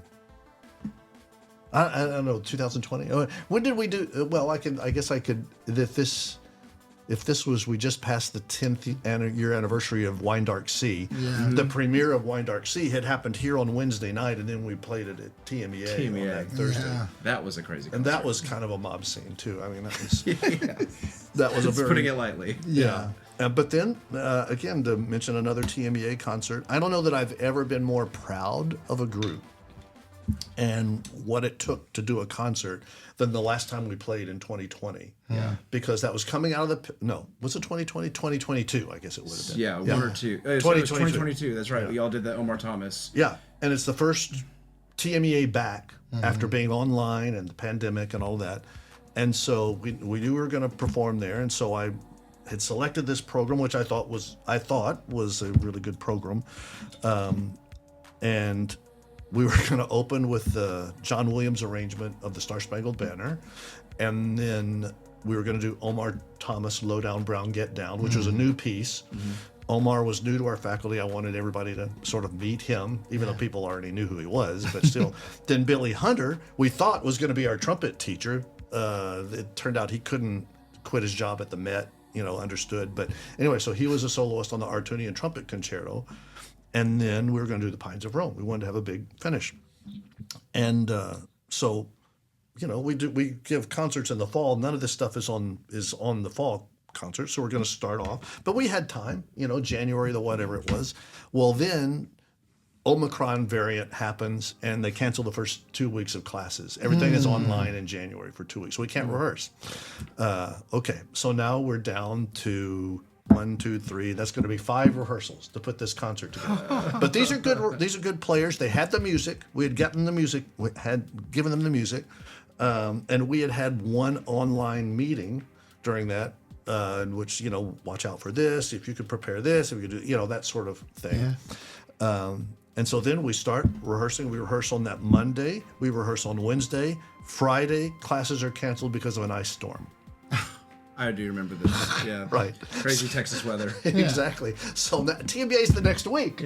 So that means we have Monday, and then we have Wednesday. We have a rehearsal Wednesday, but that's the day of the performance here. So and the Cavaliers are coming because they're going to be at TMEA, and so they're going to be the offstage brass for the Pines of Rome. That's right. Yeah. So it's like, okay, look. At this point, one of the things about conductors is you have to trust your players. I trust you guys. So, we're gonna this is gonna be good. And I haven't gone back. I don't usually go back and listen to performances. I should go back and listen to that one. But I remember just the feeling of that concert, thinking I could not be more proud of these players. Yeah. What they did in a very short amount of time. Yeah. That's incredible, yeah. It's because of that concert that we have played the Star Spangled Banner arrangement, the John Williams one, several times since then. So our bass drum head budget needs to take a little closer look at it. That was the one and only Professor Reese Maltzby now at Lamar University who was playing the cannon shots on the bass drum. And it's not just the bass drums. You have to have the synth patch with the fireworks and all that too. Right. So that's always fun to put together. So. Well, awesome. That's really great to hear. And you mentioned briefly the John Mackey Wine Dark Sea and the World Tour. Obviously, can't skate over that. That was huge for not just the Wind Ensemble, but just the Butler School of Music and exposure and everything. That was the centennial year of the Butler School. So we wanted to do something big. And I had spent a lot of time raising money for that tour and all that. Well, as you can imagine, that was no small project. Yeah. When it started, it was I just thought it was going to be an Asia tour, that we were going to go to Japan and Hong Kong. Because I had connections there that, you utilize your friends. Can you arrange a concert for us and all this stuff? And then we started talking to the travel agent here, and they said, well, this is going to be expensive to do all these one-legged flights and stuff. You can purchase an around-the-world ticket that will cut the airline cost. It'll still be expensive, but it's going to be a lot cheaper than doing it the way you're talking about. But the only caveat is you have to go around the world. You're going to have to touch down in Mumbai or London or Helsinki or someplace in Europe. You have to keep going the same direction. You can't turn around and come back. Yeah. So it's like, okay, well, maybe we can arrange this. So we arranged a concert in London. We went. We flew to Honolulu, then to, I guess the next stop was Nagoya, Japan. Played in Okazaki City, then Tokyo, then took the bullet train to Tokyo, played there at Senzoku Gakuen College, where I have an affiliation, then went to Hong Kong and spent maybe a week in Hong Kong because we used that as a departure point. We played a concert in Hong Kong, but also played in Macau, took the ferry over to Macau, played a concert in Shenzhen, and then flew to Beijing, played a concert in Beijing, and then flew to London, played a concert in Cadogan Hall, London, and then came home. So that was a remarkable tour. And a lot of times on a big tour like that, you alternate programs. And we had a couple of concerts that varied, but we played Wine Dark Sea on every concert. I mean, that was a, kind of a through all the tour. Yeah. So iconic, and I'm sure we'll talk about other experiences, but that's good for our listeners to kind of hear, like, what in Jerry Junkin's mind are some of the most notable things. And again, we could go on and on and on because there's been so many amazing things. Well, that's really great. I think we're kind of at a point where you've kind of talked through your history and your lead up and where you're kind of at now. And so we're going to get into some philosophical things, and I'm sure we'll continue. There will be stories and anecdotes and all those things as we go on. But, as someone who's in front of an ensemble so much, you have so much wisdom and practice, just the art of teaching. What describe for us, what's your philosophy, if I could be general, of teaching music, and like what are some non-negotiables for you when you're working with your ensemble or when you're learning a new piece of music? Yeah, that's a broad question, because I think with the ensemble, I always try to keep at the forefront of my thinking to just remember that a university exists for its students. So they have to be having a great experience. So the experience for the students at the UT Wind Ensemble is a different experience than for the Dallas Winds. Because there, let's face it, that's about the audience experience, because they're paying to come to the concert. We want subscribers. We want people to buy mini packages. We all this things like that. So that means, and I will say over the years I've found that I can do almost anything with the Dallas Winds, but it has to sometimes be wrapped up differently within a program than what I would do here. Here at UT, if I want to do a concert where we roll out rugs and do it at midnight and everybody sits around and plays tabla, and we can do that, and it may chase off the audience, but we'll rebuild the audience over time. Sure. I can't afford to do that with the Dallas Winds. Right. I can't afford to run people off. I have over the years, not intentionally, but I've come to learn, I think, about making programming mistakes. Whereas here, as long as, it's all about the student experience and the experience that the students are having.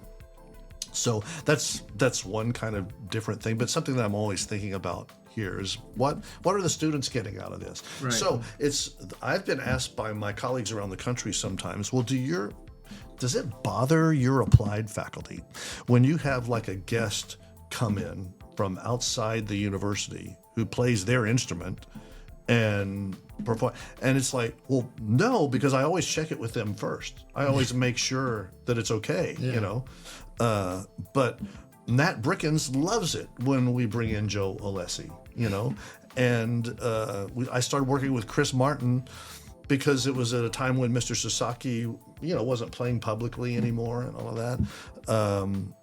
Doreen Ketchens, when she came, she's a different kind of player, so right. It's like people like that I've never gotten any pushback, but we have a really outstanding applied faculty too. So I want to feature them whenever we can, and I want those kind of experiences to be like high level experiences, which is the reason that I try to bring in. I want our students to like hear these people who are at the top of the game and see, I get it. I see this cat's different. This person's built, they're wired a little bit different. Doing the Lieberman flute concerto with Marianne Gadigian, and she was teaching here. That's like, okay, everybody, any questions? Right. I think this is how this goes, Right, so. You're trying to provide opportunities for the students Absolutely. to witness someone modeling High-level music what making. we claim as students to be here to do. I mean, Yeah. So constant, just opportunities to see people being their best. Right. I don't know if I'm answering the question or not. No, this is great. These are how these start to go, and there's kind of all different directions. But and then I guess the second half of that was more like, what are some like rituals you have in terms of just preparing to teach a new concert season or a new rotation, new music? What are some of the things you do in preparation for that? Yeah, like learn my music, and that's what I'm in the process of doing right now.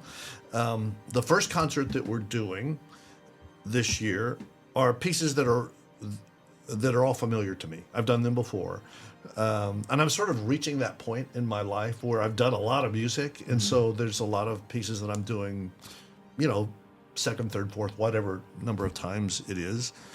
But I never take that for granted and just skate over it and think, oh, I got this, Right. So like we're opening the concert with, sounds like I'm a Richard Strauss fanatic, but it's a version for brass and organ of Vierlicher Einsum called Festival Entrada. It's a version that somebody else did. So we're going to start with that, and then we're going to do this arrangement that Robert Rumbelow made of the Mozart Clarinet Concerto for chamber winds, and Jonathan Gunn, our clarinet professor, who was the principal clarinet in the Cincinnati Symphony before he came here, brilliant performer, and he plays this piece beautifully. So he's going to be the soloist, and then intermission, and then we're going to revisit Michael Martin's Lontano, his band symphony, which I think is a terrific piece, So anyway, that's what I've got on my desk right now. And then the next concert, and it's revisiting, but it's been a number of years since I've done the David Maslenka 8th Symphony, which I think the first movement of that piece is a masterpiece. It's the best, to me, it's the best thing he ever composed. It's just amazing music. The whole piece is great, but that first movement, it doesn't matter what you put it up against. This stands up. Anyway, so and that's a big piece. So I can't just think, okay, I got this and dust this off, because it's got some tricky stuff in it, for the conductor as well as the ensemble. You got to figure out how that metric modulation is going to work, Right. So and learn a conducting fingering for it so it's clear. So so it's work, but to be good at anything is a lot of work. So if you want to be good, you got to put in the work. Love big- that. we're big We're big believers fans in of that. Yeah. Yeah, you're not going to get any better by not doing it. So. That's exactly right. Do you do a lot of score study here? Do you have a nice place at home where you do it? I always do it in the same place, which is at home. I have my office set up at home. I've got, a nice desk. My stack of scores is right here. My computer's behind me. And on my desk is like, this sounds silly, but I've got like here, a canister with, pencils in it and a ruler and Scotch tape and, the things I need. And I used to have like a metronome, and I don't, now you've got your phone. So I just use that all the time. But I check it all the time, because I check myself either by tapping or by, sometimes I'll hit the tempo and just make sure I'll sing along with it to make sure I've got it. Yeah. Not that I'm going to be rigid about tempi. I've made composers mad about that before. One in particular who just like, I sent you the MIDI. You should. Didn't you listen to it? Yeah, the MIDI's wrong. Your piece goes. The piece goes the way I'm doing it right now. Yeah. I mean, which sounds really arrogant, but I've gotten to the end of some of those projects, and the person said, I think you were right. Yeah, right. Yeah. That's amazing. That's awesome. I guess my last part of that puzzle, would be when you actually teaching, when you're on the podium. What a student's walking out of your rehearsal and they're describing how you were, or they're leaving your program and they're saying, I remember Professor Junkin because he was this. What do you try to be like when you're interacting with students in a rehearsal setting or just socially or all of those things? I try to be real, I do not like being called maestro. And so people will do it sometimes to be, the Dallas Winds, I don't let them call me not maestro. I want them to call me Jerry. It's like, I'm not a maestro. I'm glad we talked about that before. Sorry. God, thank God. All right. Dodged a bullet there. No, yeah, because I would have corrected you. That sounds so pretentious, But I just want to be real. I want them to know that I'm thinking about them, and I'm concerned about them and their welfare, and I do want to push them because I want them to know that I know they can do this, and sometimes that's a thing, it's like, oh, he's being hard on us. No, I'm not. I just know that you can do this, and I know you can do it better than you're doing it right now, so that I hope that that's the vibe that comes across. But at the beginning of every year, and I'll do it again this year, I meet with every new student to the rotation. I'll spend, 15 minutes with them or something, just like I want to get to know them, so they're not just, because as they move through the groups, because they're in the wind ensemble in the first concert of the year, they may be in the orchestra on the second one, and maybe in some cases in the new music ensemble for the third. So I don't see them again until the second semester. So I want to know them. I want to know their names. I want to know who they are, where they're from. And man, when we came back after the pandemic, I wanted to meet with everybody, whether I'd met with them before or not. And man, some of the stories that people told, about what they had to endure during the pandemic. Percussionists who didn't have instruments at home in, South Texas, and they're practicing on pillows and trying to, and things like that. Some terrible stories of mistreatment that some students had to endure, and things like that. Just like, wow, you are dealing with a lot, and thank you for sharing that. Yeah. So this thing that you'd already done really proved to be really powerful and important, especially in that time period. That wasn't too for me. It was, and I hope that the radiation effect for the students is that they know I care about them. So because I do, and sometimes I get like super sweet, nice notes from people when they leave here, or after the fact. I got one just a couple of days ago from someone just recounting. And this was a number of years ago, the times they were at UT and in the wind ensemble, and just what the atmosphere and the experience meant to them, which it was really moving to me to read. Yeah, so, that's amazing. That somebody would take the time to do that. This is a great point to just a quick aside and just give you some praise from my end. And I mentioned this when we both interviewed ourselves, arrogantly enough, for the podcast, and we got to kind of recount some of our things. And one of the things I made sure to bring up was a profound thing you said to me once, and it was during the John Mackey preparations, and I wasn't on the actual, in the ensemble, but I was subbing as much as I could for Adam Davis and Nigel and all these great players, and Joseph Gonzalez. And I'll never forget, I truly worked very, very hard to be ready for that. I was playing like the Kevin Putz vibraphone transcription that Ryan Kelly had done. And all the John Mackey stuff, of course, and I think there's maybe one more thing, and I'll never forget, I was like playing that vibe part, and you stopped the whole rehearsal to tell everybody that I was doing a good job, and that whenever you sub for an ensemble, you should do it like that. And I will never forget that. I will tell my grandchildren that story someday. You know what I mean? And so just thank you from the bottom of my heart. And I'm sure that that's just one account of thousands, the impact that you have on your students. So I thought I'd share that with you. Thank you for reminding me of that. I do remember it. I do remember that. And I'm sure there was a handful of times where you made an impact by letting me know I could do something better as well. We don't have to go into those, but I do. I have one funny story. This is not related to any of this, but I can remember, and I will not mention the name because he's a wonderful person. He was a percussionist, and we were going to start the year off with playing Rocky Point Holiday on the first concert. You weren't in the ensemble yet. I don't think so. This is before your time. We did Rocky Point with Dr. Carnahan. Yeah. Rest his soul. Right. Yes. But so the first rehearsal, I thought, okay, we're just going to read this thing straight down.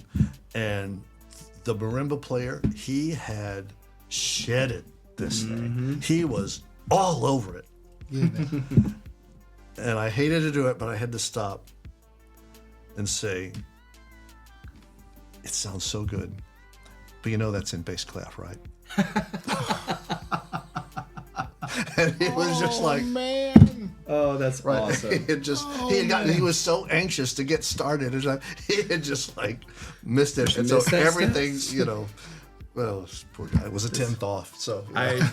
We just passed out that piece because we're going to Midwest this year and our wind ensemble is performing. And that's right. Congratulations, by the way. We're so excited. And so that's one of the pieces we're doing. Nice. And I just gave that marimba piece to a sophomore marimba player by the name of Reed. He'll appreciate a shout out. Of course. And we've had our first Reed.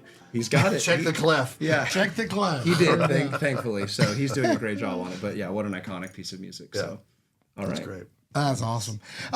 So we're getting to the philosophical thing.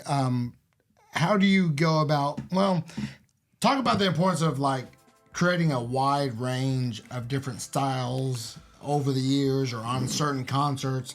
Like, how do you like figure out what, I mean, again, you played so many pieces of music.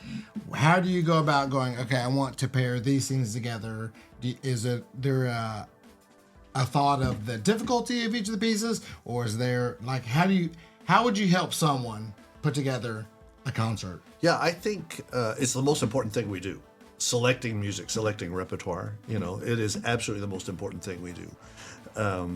So I put a lot of thought into it. And so I usually just keep a list of pieces, and it's interesting because I was just putting it in our box folder for our staff retreat that we're getting ready to have. I've had everybody put their repertoire in there, and I had to edit mine because at the bottom of the sheet, the list keeps going beyond the April concert because those are all pieces I'm thinking about for next year. That I don't want to lose those, so I've got to keep those in a separate file. But that's what I do is I just start off with a list of pieces, and then try to make the decision. Okay, can I make a program out of this? Do these even go together? Can I figure out something?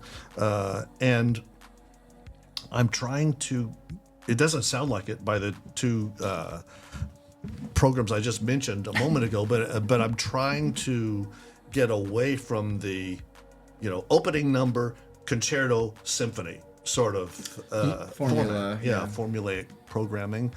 But I do want to always make sure that the concert begins with something that's arresting, that's attention getting. That doesn't have to be that sort of a piece either. It could be very quiet. It could be a chamber piece that sparkles. It could be something that is appropriate to open the concert.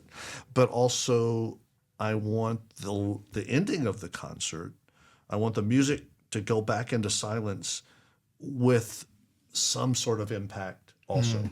Whether that's a big thing or whether that is something that just has a lot of drama to it, like we're not doing Appalachian Spring, but I mean just something like that fades down, and leaves the audience feeling like they've been moved somehow, as well as the players, because that's what you want, is for them to have that experience. I do think that bands a lot of times overprogram. There's a desire to be impressive. So by being impressive, you play a lot of notes, and the technical part of the performance, a lot of attention is lavished on that, and then you get to the end and you go, that's really great, but where was the music in that? So I try to always have a balance. So it sounds too flippant to say, something old, something new, something borrowed, something blue, but it's a little bit that when you're putting a program together, so that I like variety in a program. I tend, these days, I've done it in the past. I mentioned one earlier that I've done where I try not to do all the music of a composer on a concert, so that there's more variety than that. We did a 100th birthday tribute concert to Gunther Schuller this last year, but we only did two pieces that were original compositions by Gunther. We did a transcription that he had done of a Berlioz overture, and what else did we do? We did his big symphony at the end, but and we did something else. Gosh, meditation. I can't remember what the other piece was. Having a senior moment here. But anyway, it was a piece. Oh, I know. It was the Joplin Combination March, which was his addition, which he rediscovered. So a program like that, maybe that's the connection. Maybe that's the through point. I've done programs before where like every piece was written in 1921. Because there seem to be a lot of them, or things like that. But again, trying to find some variety so the program makes sense, so it's not some academic exercise. But it's a concert that an audience appreciates, but more more than that, that the students are learning something, by participating in. So I don't know if that answers the question or not, but I think it's helpful. Any big tips for high school band directors out there? Like, what should they be going for?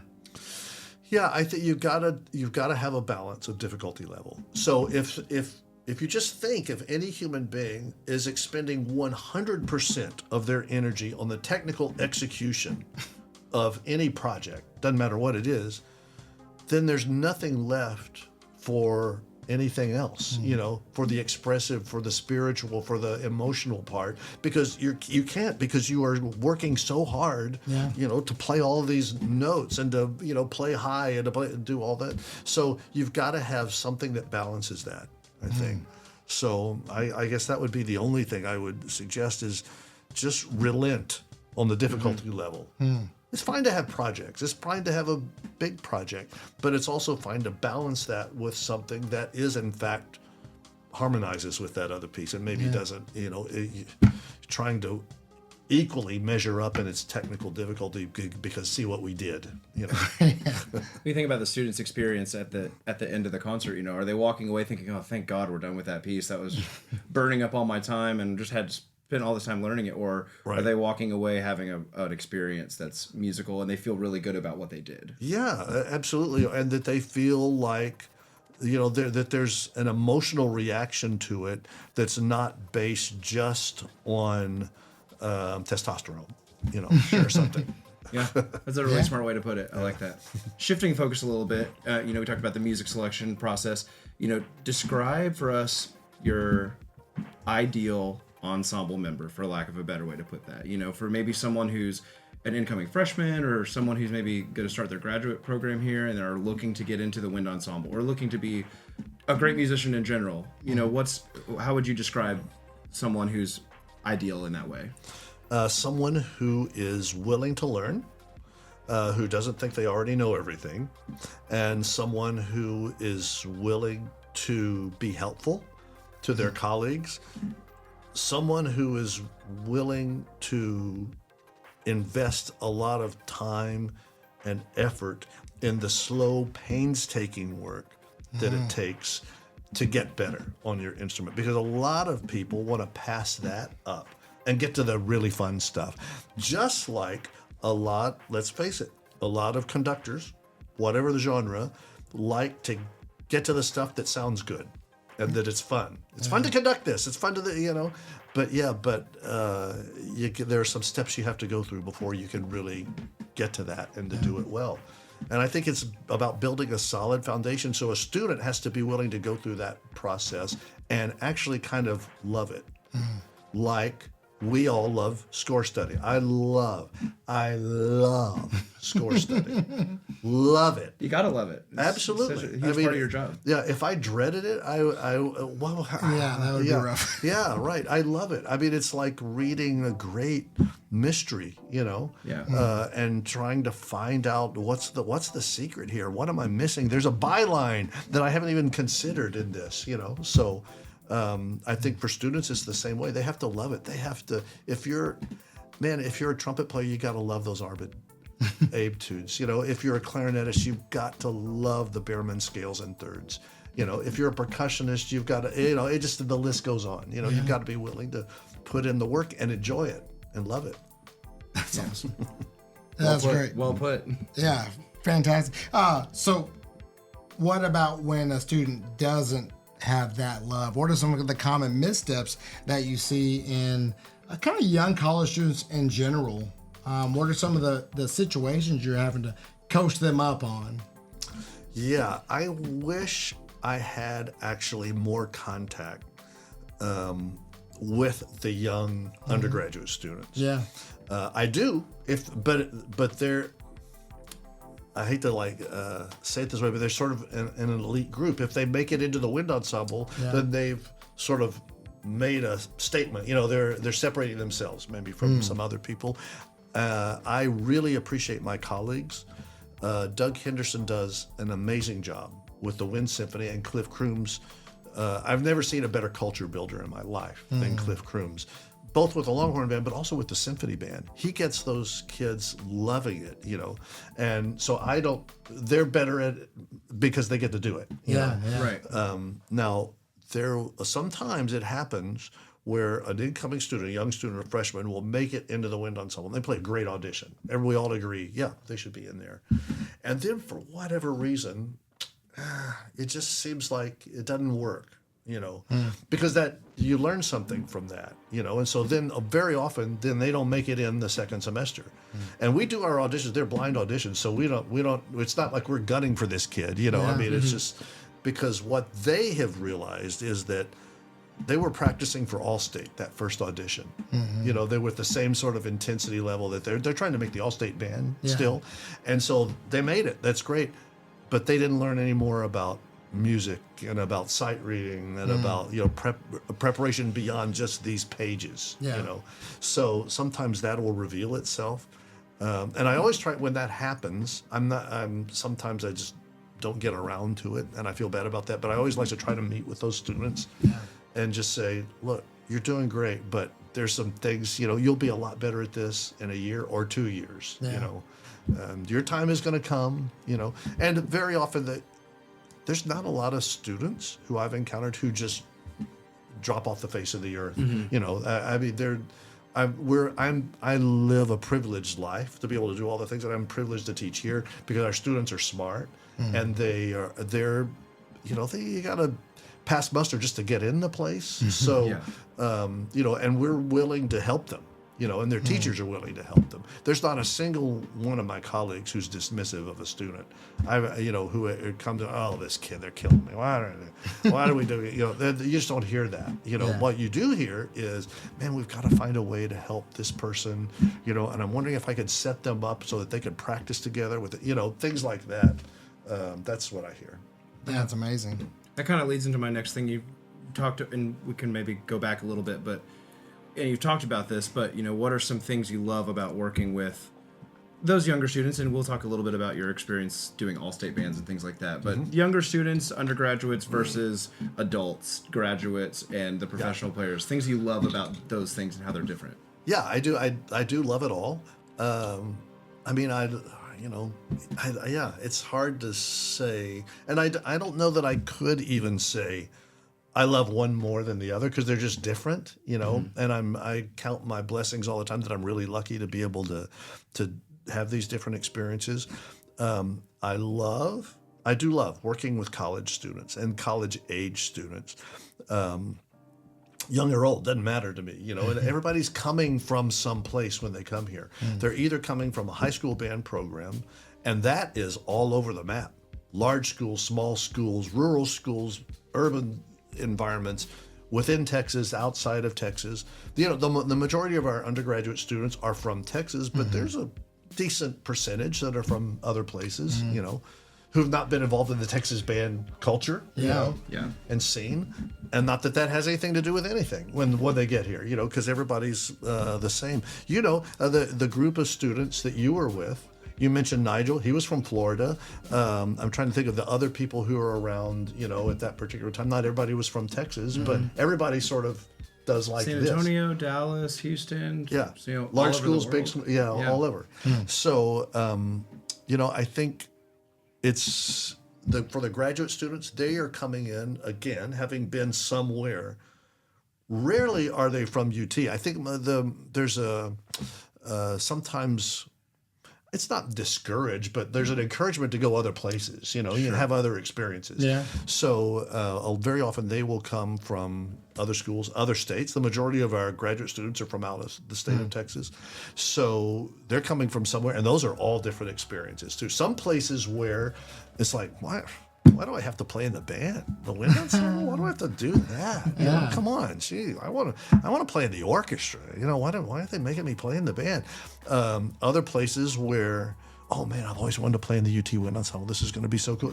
So you get all of everything in between. Yeah. So all you want to do is by the end have everybody leaving feeling like, yeah, that wasn't any ordinary band. That was something different. Yeah, that was a good experience.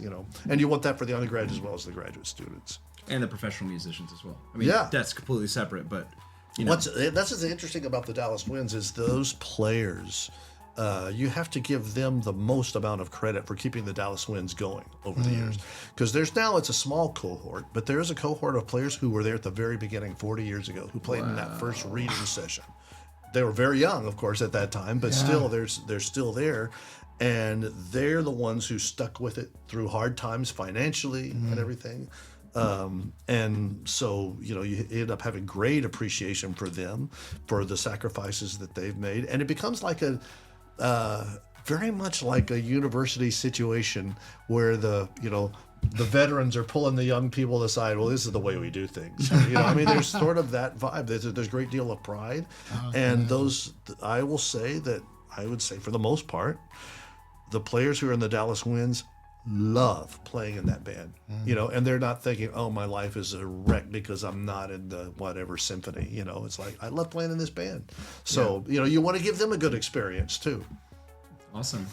Cool. Well, we could talk about the second part of that was just talking about challenges, but I think we've talked enough about all the different strifes and things. You've gone at length to describe some of the challenges of working with people of all ages. So Shannon's going to ask what might be my favorite question I put on here of the whole interview. Right. Okay.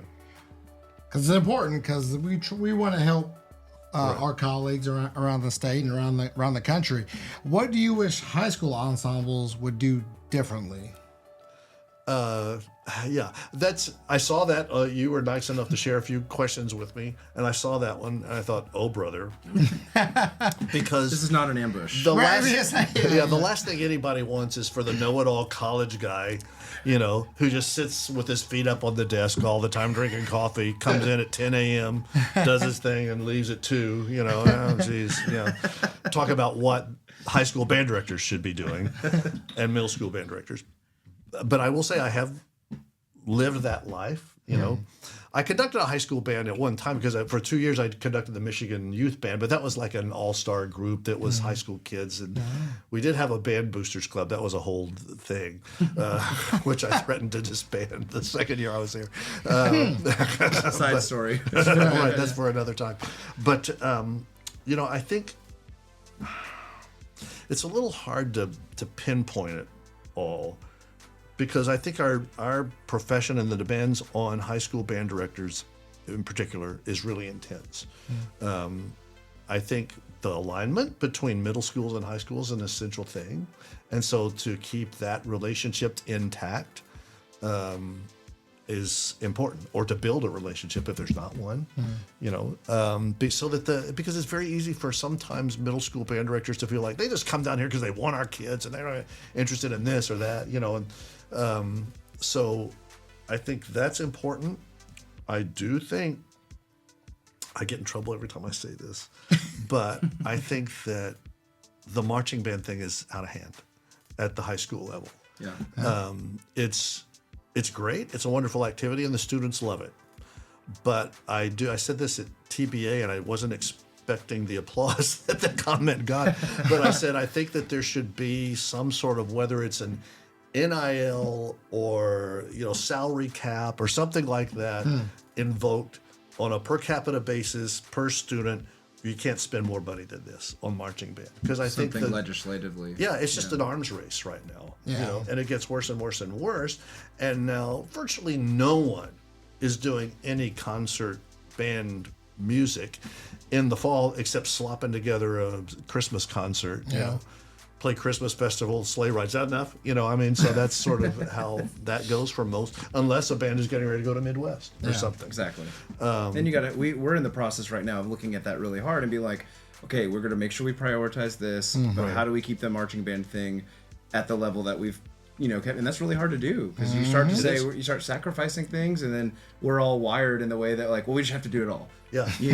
I had a very good friend. Is a very fine high school band director here in Texas, very famous. I'm not going to mention his name because you'll know who I'm talking about, but who we've had this friendly argument in which he said, well, yeah, but my parents, my community expects it. They expect us to do this. And I always want to say, who taught them that? Right.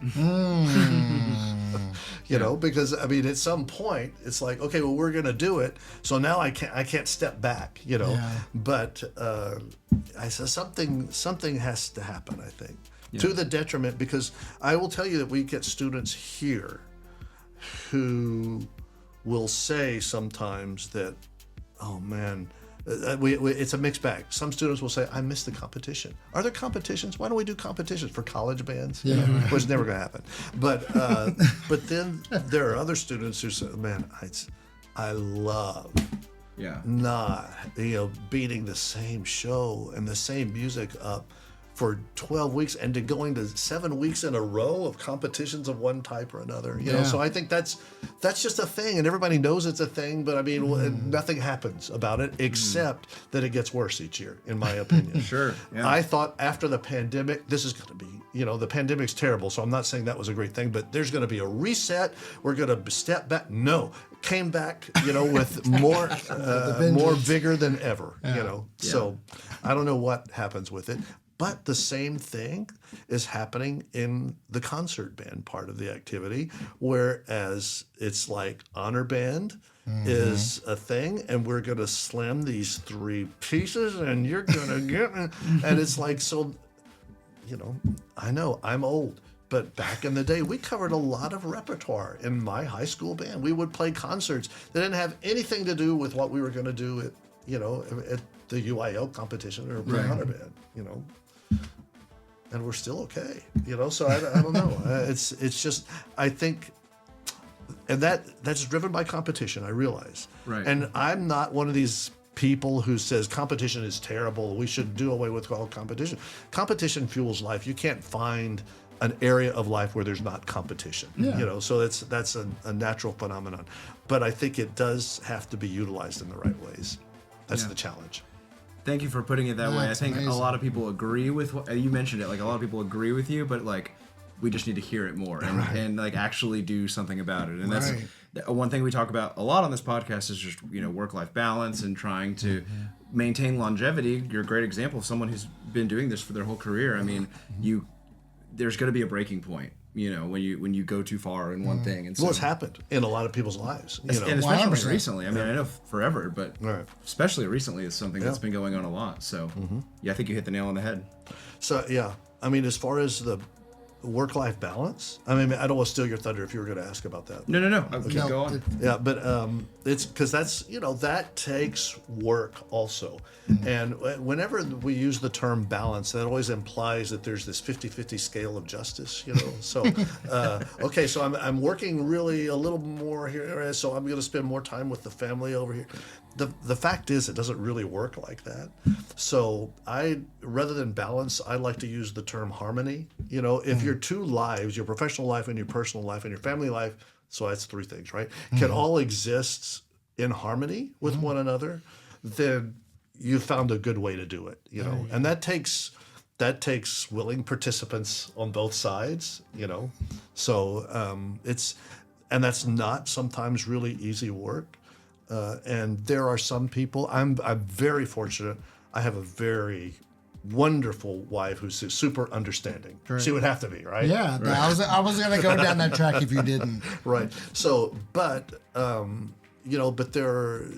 she needs things too, and we've got to be able to provide those things for each other. So you've got to be willing to work in harmony to have a family. But balance. Okay, well this week you got 3 weeks, three hours on this day, and it just doesn't work that way. I mean, because there are times when our whatever professional activities we have, it is nose to the grindstone at that moment, and then hopefully you can ease up, and share some time. Otherwise. And that's wonderful. I think one thing that I've experienced, teaching is colleagues that have an imbalance or a discord, and that it affects them in all aspects of life. If one thing's not going good, like, it's really easy to let that affect other things. So just hearing that from someone who's been doing it so successful for so long. Well, I don't know. I think you grow into that, and I think I had to learn along the way how to do it. And I had to learn several things. One is that I'm in a great situation because I have wonderful colleagues. So I had to learn how to delegate and be able to delegate, because I just didn't know how to do that for a long time. You have to learn how to do that and do it effectively. So keeping that mantra that what I've got to do are the things that only I can do. There are certain aspects of this job I'm the only person who can do them. So those are the things I've got to spend my time doing. I could remember when I was at USF setting up chairs and stands before rehearsals because there's nobody else who was doing it. Right. And I remember a percussionist at one time came in and said, "Do you do this every day?" And it was like, what I wanted to say was, how the hell do you think this happens? But Right, I usually do this. He goes, I think there's probably a couple of us who could help you with that. Great. Well, why don't we set it up? And that guy organized it, and he got his colleagues to do it. And his name is Chris Hanning. He was the percussion teacher at Stephen F. Austin for a long time, and Cool. and now he's the dean, at Westchester University. So he was a leader, but he realized that, hey, this is something that we could do to take something off this guy's plate. Yeah. So when you can find things like that, other people, there are things that other people can do, and that is why my inbox on my computer looks the way it does, because there are times when it's like, you know what? If they really want me, they'll send me another email. But I can't deal with that right now. Right. Yeah. Yeah. That reminds me, Shannon. We have some region pass-off videos. If you could help me grade those on the way back. We got Got a long way back, so we can do it on the road. We get it on the road, help each other out. Well, you kind of started your answer in this way, so I'm going to give you, you don't want to be a college director kind of talking down to high school teachers, but give you a chance in that same light, what's maybe a common misconception about the college, maybe UT or just collegiate music programs in general that, maybe a rumor or misconception that high school directors have that you would want to clear up or dispel? I don't know. I think I try to not worry about that sort of stuff. People are going to think what they're going to think. As my grandfather, I still remember this like it was yesterday, said to one of my uncles, who was a Presbyterian minister at the time, and he was talking about, and he had just gone to a new church, and he was talking about at this church where there was a lot of strife going on, people mad at each other, and blah, blah, blah. Happens in churches. It does. Yeah, of all places. Commonplace for right arguments. And I can remember him saying, and he said, my uncle said, I just feel like I need to. He said two things with this. Is I feel like, I need to say we can't have that anymore. And, I don't want to say it's this way or the highway, but we've got to get along and stuff. And I remember my grandfather saying, before you can be tough with people, they got to know you love them. So you got to love them first, and then you can actually be tough later on, which was I thought, of course. The other thing he said was, people don't shoot at burned out light bulbs. So it's like, if you're not doing anything, you're never going to get, nobody's ever going to say anything about you. But if you're out there doing something, they're going to talk about you, and some people aren't going to like it, but that's just got to be tough, So, that's kind of, I can't, I pay no attention whatsoever to the internet, and online things about. It's like, what am I going to let somebody who I've never met ruin my day, because of something they post online? Or it's like you can't even think about that. But I think you have to have the courage of your beliefs, and you just keep doing what you're doing and try to do it to the best of your ability and work really hard. So, being a college band director it's just, people say sometimes, oh, you're so lucky. You're a college band director. You don't have to deal with all this. Yeah, we do. It's all the same. It's just that the titles are a little different, but it's all the same. Kids don't turn into geniuses over one summer, So the one thing that's different, no parents. I was waiting for you to get to that. Yeah. So, we can't legally talk to a parent. And sometimes they will call, why didn't my kid make the marching band? Why didn't, have you observed my kid? It's like, I would actually love to talk to you about this, but, Can't. Yeah, I can't. So, sorry. That's a blessing not in disguise. Let me leave you very forward about that. Right. You talked about, putting your work out there. That's someone you have to be open to negative criticism. Yeah. And we've been really fortunate that this podcast has received no negative criticism the whole time we've had it. So it's great. Just positive. It's a good streak so far. Hold that thought. Actually, I heard the other day. Until now. Yes, exactly. When does this one hit the air? Yeah. Gird your loins. Yeah. It's going to be a great day. No, it's going to be wonderful. All right. So, according to your bio, You conducted all-state ensembles in 48 states and 5 countries. Sorry, 5 continents. Okay, yeah. So what are the 2 states that are holding out on you, and what continents don't want to invite you? It's not No, like this. Antarctica. This doesn't weigh on me, But because I've been invited to go to Iowa several times, but I've never conducted it. No. I just said it wrong. The other Idaho. It's Idaho. I'm so sorry. I've been to Iowa, but yeah, Idaho is one, and Alaska's the other. I've never been to Alaska, so I would love to. Region organizers in those states. Now you've heard it. All state. I'm sure you're listening. There we go. Idaho and Alaska. Continents I've never conducted. I don't know that they have. Do they have bands in Antarctica? Not recently. Yeah. No, the penguins stopped. And wasn't I've working. not as much You're as on a work strike, yeah, actually. as much as I would like to. I've never been to Africa. I would love to go to Africa. That would be incredibly awesome. unique Yeah. experience for sure. And there are bands in Africa. I mean, there's like in South Africa, but it just hasn't worked out. I had a chance to go on a sort of with a group of people on a tour of South Africa for some music, and it was like no way I could do it. Timing it didn't work. But maybe one day, maybe when I retire, I can do it. And then the serious side of that question is Yeah. just, what do you enjoy about that experience, that all-state experience, and being a clinician? Well, okay, I'm going to be honest about this. I have retired from all states pretty much. Yeah. Because I've done it a lot, and there's 2 things about it. One is I feel like, I've done them. To be honest, there are 2 all states that I've done in the past, not the 2 that we mentioned, that if they called me, I would do it again because I loved them, and they were really good bands. I know a lot of the people there, and it would be fun to do it. So it's a selfish decision that I would do those 2. The rest of them, as a matter of fact, I even had some that are on the docket for this year and for next year that I withdrew from because I just thought, you know what? Anytime I'm conducting an all-state band these days, I'm taking the place of some younger person who could be utilizing this to, for their tenure portfolio, for, whatever. It's more important for them to do it than for me to do it. So, and, I'm away a lot as it is. Right. So, with Dallas, that's once a month. Here, I go to Japan for a week every November. I go to Hong Kong for a week every spring. If I go to Interlaken in the summer, that's a week or 2. Plus all the smaller things. So it's like, I don't know that I need to be doing that. Yeah, that's perfect. I mean, my next question was, talking about you have so many irons in the fire. How do you balance all of those different projects? And I think you're actually walking the walk as opposed to just talking the talk in terms of saying no to things and realizing I would really like to focus on these 2 things at this point in my life and my career. Yeah. Now, I will admit, too, earlier in my career, thinking, I've got to take this. I've got to take this gig because if I turn it down, they're never going to ask me again. So this is my chance. I've got to do it, and that's not right. I mean, it's like they'll ask again if they get around to it, if they want to do it. So it's especially if I explain why I can't do it. I've got a conflict. I've got a schedule conflict. This is the week before a concert. I can't be missing rehearsals. Things like that. So people understand that. That's amazing. That is wonderful.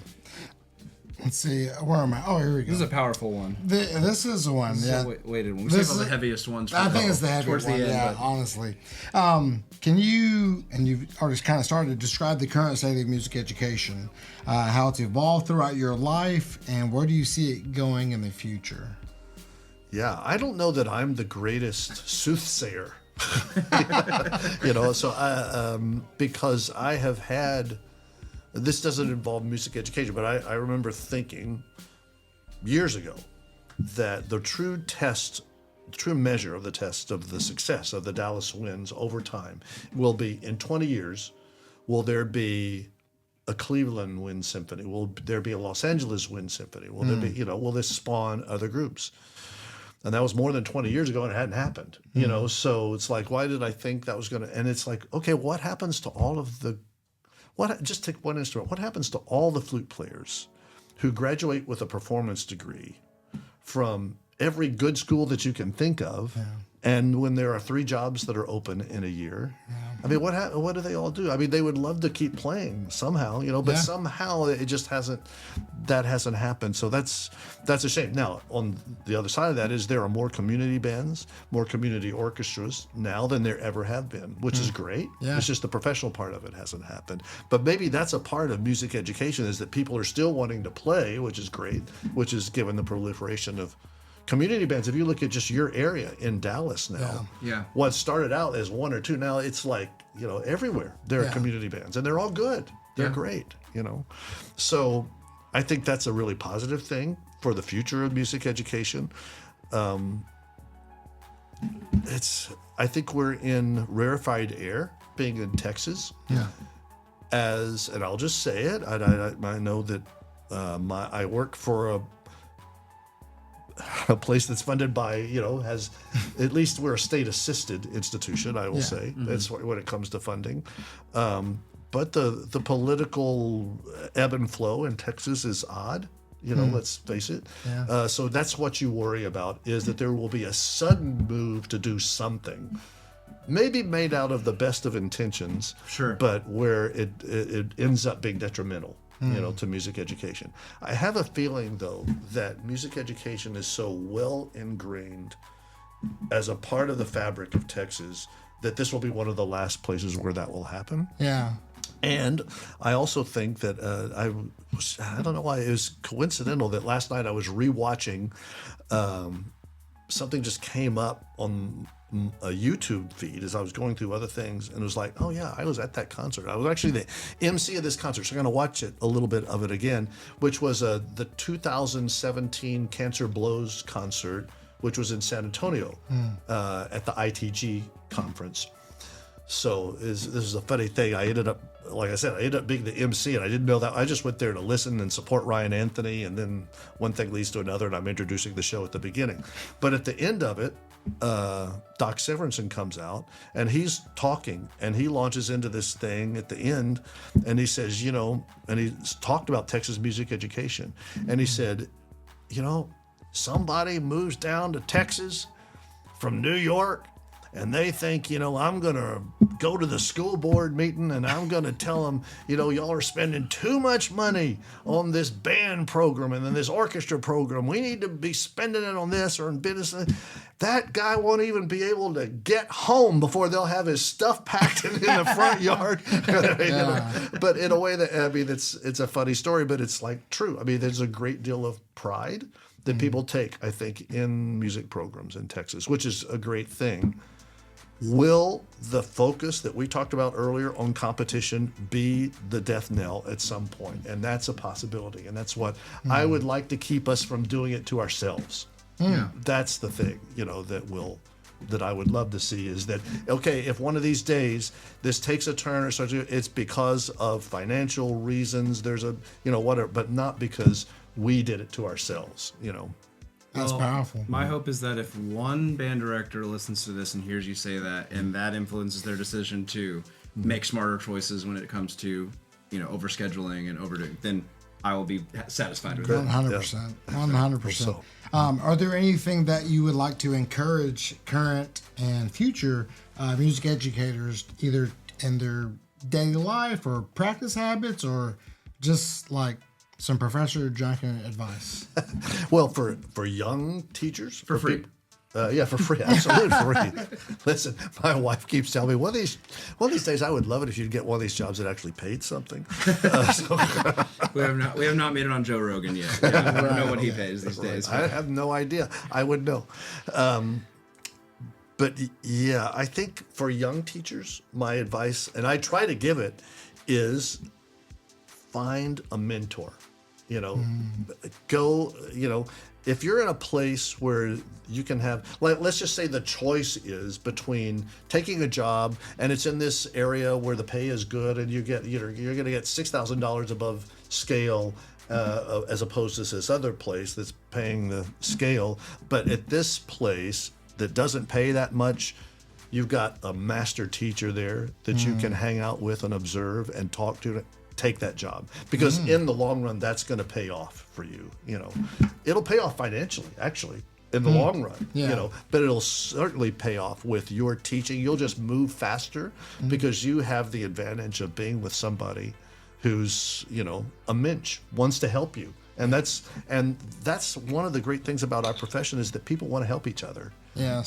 There's nobody's keeping their cards close to their vest, and all that sort of stuff. It's like, absolutely, anytime you want to come by.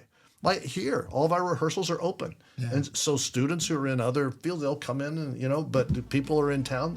We're not going to lock the doors, I guess if I was really mad about something, maybe I would do that, but that hadn't happened in 30 years. So So it did happen once. It did happen. That's fine. I walked out of a rehearsal one time, just because it's like things were not going well. And this is the time when I get mad is when I don't feel like people are trying. When the effort we share yeah, that. Boy. Yeah, that's when I, my fuse gets lit, Yes, we teach high schoolers, so we're very familiar with Yes. that experience. That fuse in particular. As long as you're giving it your best. And when I'm in Hong Kong, everything's in English and everybody speaks English in Hong Kong. And so I always know when I've pressed it just to the point, when we're working on something and we're trying, and it's not getting better and we go back and go through it again. It's like this person is appointed in whatever section it is. And they always say, we try our best, which means just leave us alone. We know, point made, tomorrow we'll have it. And they always have it the next day. That's awesome. It's like, we understand now. We try our best. So That's awesome. That's great. Clear communication is key. Yes. Communication is key. exactly. Maybe the flip side of that, what are some pitfalls you see people falling into often? We kind of touched on them, maybe just not being prepared, not having that work-life balance. Well, we've touched on those things, and that's a clear thing. I would say in rehearsal, here's another one that people will roll their eyes at and say, what is this guy talking about? He doesn't know what he's talking about. But I don't think anyone's going to say that. But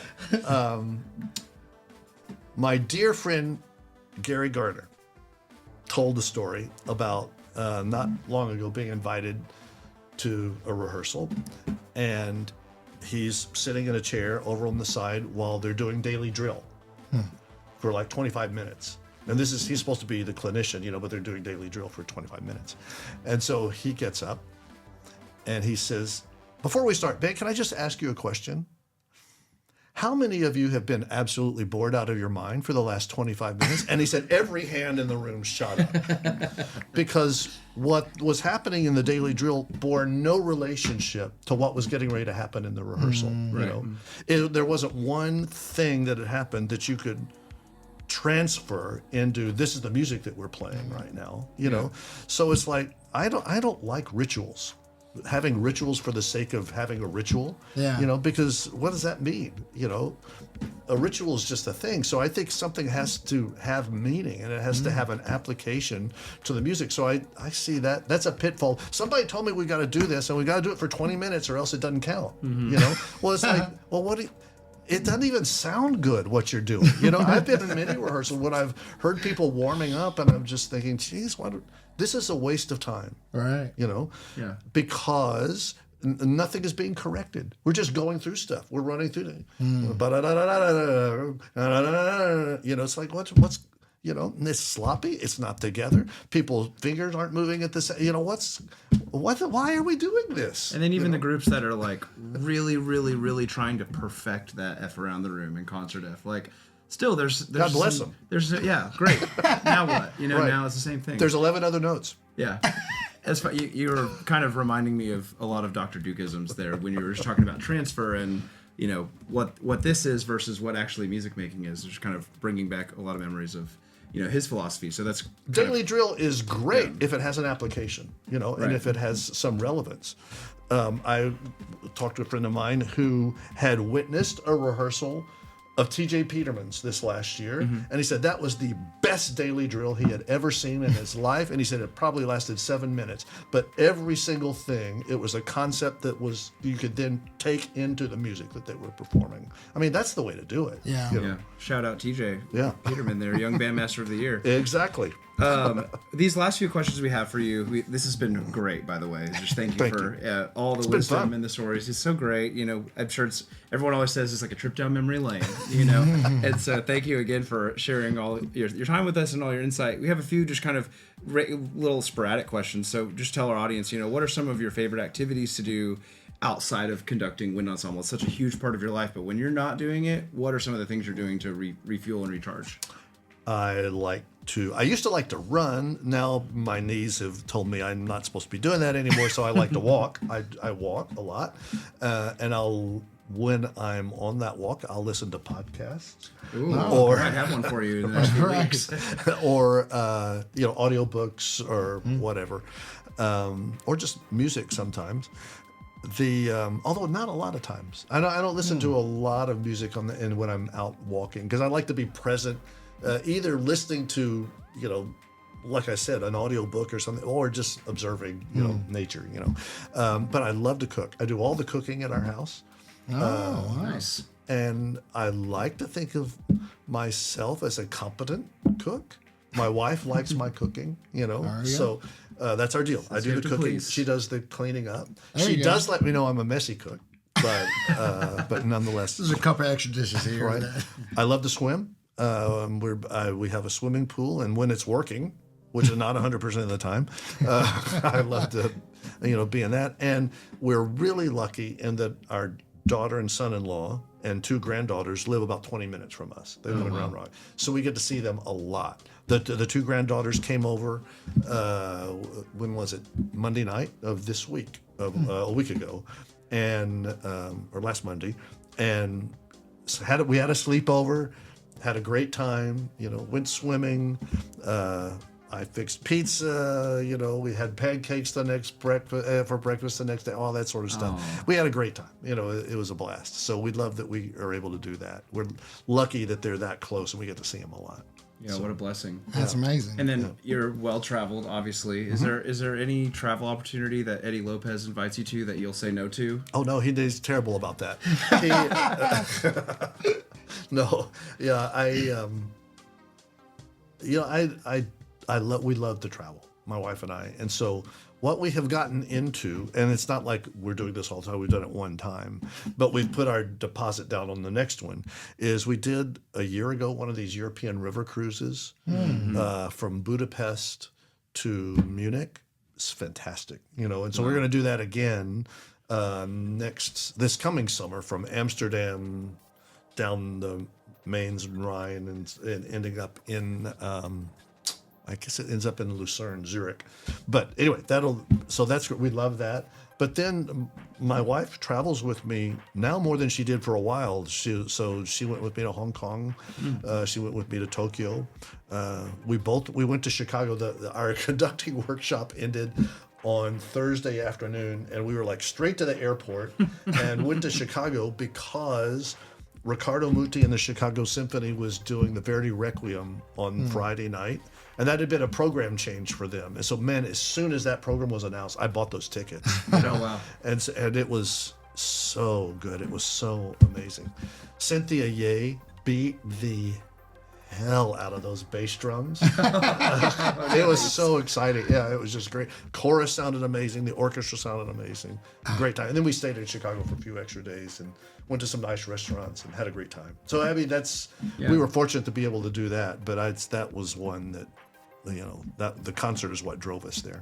That's awesome. Well, it's great that you have those hobbies and the ability to go travel, and it's important that we take that time to see the world and become most cultured as we can be. Yeah, for me, it's great. I'm going to go. They announced this last week, Tuesday, I think, was the day that ticket sales went on sale for single concerts for the Chicago Symphony.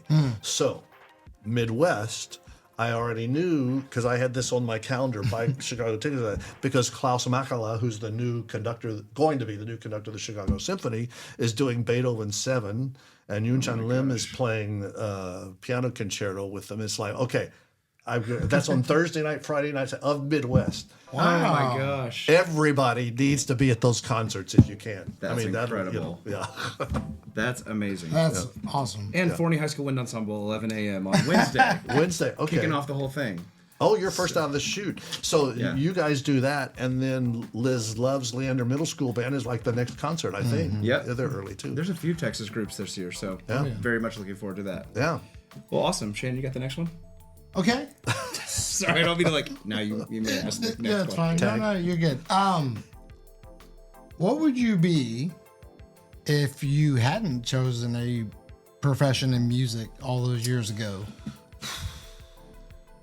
That's I don't know. I think about that a lot. Yeah. Because I don't know. That's such an interesting question. I couldn't see myself doing a job where I went in and pushed the same buttons every day, and I don't know. I'm so fixated on music and on what I do that it's. I love to cook, like I said, but I don't have the fortitude to be a chef and run a restaurant. That is, you talk about a hard job. It looks like work. Oh my God, that is, and you think you never get a holiday because you're, when there's a holiday, you're there. You have to be there. You're open. Yeah, and so it's just a different kind of work. But like we said at the beginning of the thing, to be good at anything, you got to work. You got to invest. You got to, it's hard work. So I have the greatest respect for ministers, for preachers. We're talking about ministers. They've got to come up with a different sermon every week, and it's got to be good. Yeah. It can't be boring, especially in these days after the pandemic when church attendance has gone, boo, So you got to get people back. You got to get people wanting to be there. So that's a thing. I don't know. I honestly don't know.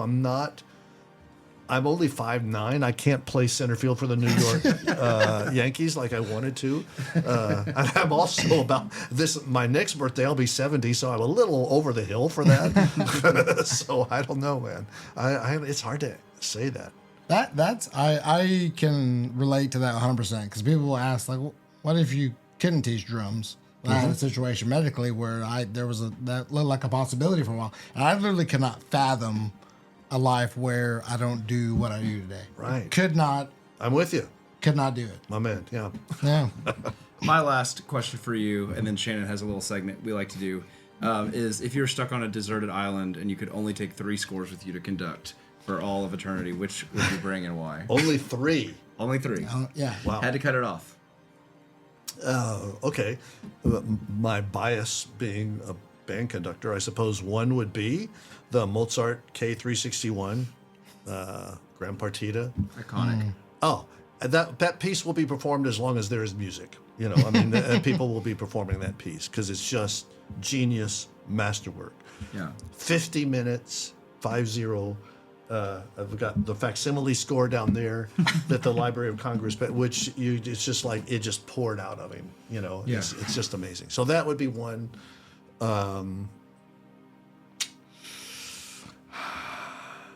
Maybe that's so hard to say, right? Maybe the Beethoven Fifth Symphony, just because it's I talk about iconic, and in my humble opinion, it's just like the greatest symphony ever. But then as soon as I say that, it's like, well, what about the Brahms First Symphony? And what about the Brahms Fourth Symphony? And then, well, what about the, and so you start, as soon as the words come out of your mouth, you want to pull them back and say, well, there's this too. What about the Brahms First Piano Concerto, which is a whole, I mean, it's like, good Lord, there's so many great pieces. Bach, there's several of the Bach cantatas that are, I think if you had to live with something that was like sort of music, that might be it. That's 3. I don't know. There's so many pieces though. It's hard to say. That it wouldn't be Lincolnshire Posey or band. It wouldn't really be band music, Yeah. I mean, and that's not to decry band. I mean, they're great pieces, but I mean, when you're talking about substance and weighty music that you could live with for an eternity, I mean, that's that's something else. All those pieces you mentioned, they had a good 100 years in front of what we now know as wind band music to make an impact, and so it's just, we didn't really talk about this, but it's still kind of crazy the infancy that wind ensembles are still in this day. Right. You know, we could go in and talk about the history of that. You know, it would be a whole podcast. I'm So sure. one of the reasons I love the medium is because it's so fresh, you know, and it's so exciting what is being written right now. Oh, There's yeah. never been a better time to be a band conductor than right now. Yeah. Ever in the history of the world. Yeah, amazing.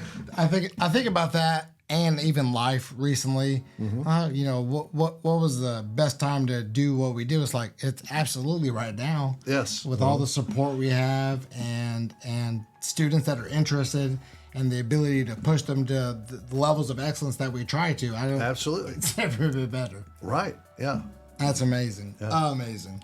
That's kind of my last one for you. And, you know, this before we get this last segment, just have to say one more time, just thank you for your time. And this has been you guys. so enjoyable to hear your story and to get your Yeah. perspective on so many things. So sincerely, It's been great thank fun you. for me. So I'm happy to do it. Thank you guys for asking. I'm honored you would ask. Oh my gosh. Shannon has an iconic last segment we've I done don't know on if it's many. iconic. It's iconic. I'll speak for you. It's amazing that we've done on many, not all, but many of our episodes. So Shannon, you want to intro this? Yeah, so this is my segment, Good Idea, Bad Idea. And this is not necessarily, like, I think I came up with this during, like, the first interview. So I have kind of an ADD brain. It's kind of going and shooting off, and I'm thinking, well, what is his opinion on this or that? So it's basically an opinion thing. Yeah, you can answer good idea, bad idea. So one of them is going to be just, you give us your answer here. All right, first one is your recommendation for tacos in Austin. You want a good idea? good- or is that a bad idea that I would even give you that? This Interesting is, first question to yeah, ask you with yeah. the preface. I know this is a good idea, but this is just personal. Got it. What's your taco recommendation? Okay, and only because I have not been to all of the great taco places, but I like Mi Madre's right over here, and then and these are just proximity. Their taco joint makes a good taco. Shout out Taco Joint. Yeah, Yeah. they do make a good taco. Nice. That's great. All right, So go to those places. Good idea. good idea. Tacos All right, are we good. know where to go. I know where I'm going later. There you go. So we have good idea, bad idea. I don't know how silly I want to be here. Good idea, bad idea. Going out of country to study. Good idea. Yeah. Great, perfect. That's A lot right. of I people, love. a lot of people I- come here. Just, send a lot of just people out. because it's I think gaining, anytime you can have a different experience, it's just like students of, let's say graduate students, who have only been in Texas, I say, you got to get out of Texas, man. Not because Texas is bad. Texas is great. Yeah. But you don't have appreciation for how good it is here in Texas until you've been other places. So you've got to go experience life. And life-changing for me was the first time I went to Europe, you know, and Asia is another whole thing. And it changes you to travel. So travel, yeah, get out there. Do Travel. Do Love it while that. you're young, you know. It's not good for my bank account, but Thank you. Try. No, I agree. But good idea, bad idea. 7 oboes in an ensemble. Bad idea, unless you're playing the Royal Fireworks music of Handel. Then you need 7 more. Great. talk about answers you did not expect. Yeah, exactly. That's why I thought it would be funny. He knows everything about music. Yeah. That's going to be a situation where he knows, hey, actually, You might need 14. Great. All right. Good idea, bad idea. This last one is kind of heavy. Being a music educator. Good idea, bad idea. Fantastic idea. Great idea. Why? Yes, how could that possibly be a bad idea? Unless you were bad at it. Then it's a bad idea because you're hurting children. You shouldn't do that, you know, but There you go. Stay away from it, but exactly. Yeah, let other people take it who want to do it and do it well. Do well. All right. Wonderful. Well, thank you so much Absolutely. for Thank indulging you my guys. silliness. Yeah. Yeah, this has been great. I've said it a bunch, but we just can't thank you enough for sharing your insights and your wisdom. And I cannot wait to release this episode and the reaction and so exciting for all us. the positivity that people are going to get to hear from. And it's very a real look inside how you think and your journey. I mean, people can go see you at a clinic. It's great questions. Thank you. Yeah, I mean, we take them really seriously because we want people to know your honest answers, and you were very honest. And so I think people will appreciate that. So again, thank you for your time. And of course. Looking forward to a great UT football season and concert season and all the awesome things that we'll get to see you at in the coming year. It's going to be fun. It's going to be a great year. All Thank right. you, guys. Good luck to you guys. I'll see you in Chicago. Thank That'd you. be great. Yeah, we'll polish it up for you. Nice. It'll be great. So we'll close it out really quick. Thanks everyone for listening to this awesome episode with Professor Jerry Junkin. Remember, we're on Apple Podcasts and Spotify Podcasts as well as YouTube, and you can find us on TikTok. So please share the show with your friends, and we hope everybody has a great season. Thanks. See y'all next time. Thank you.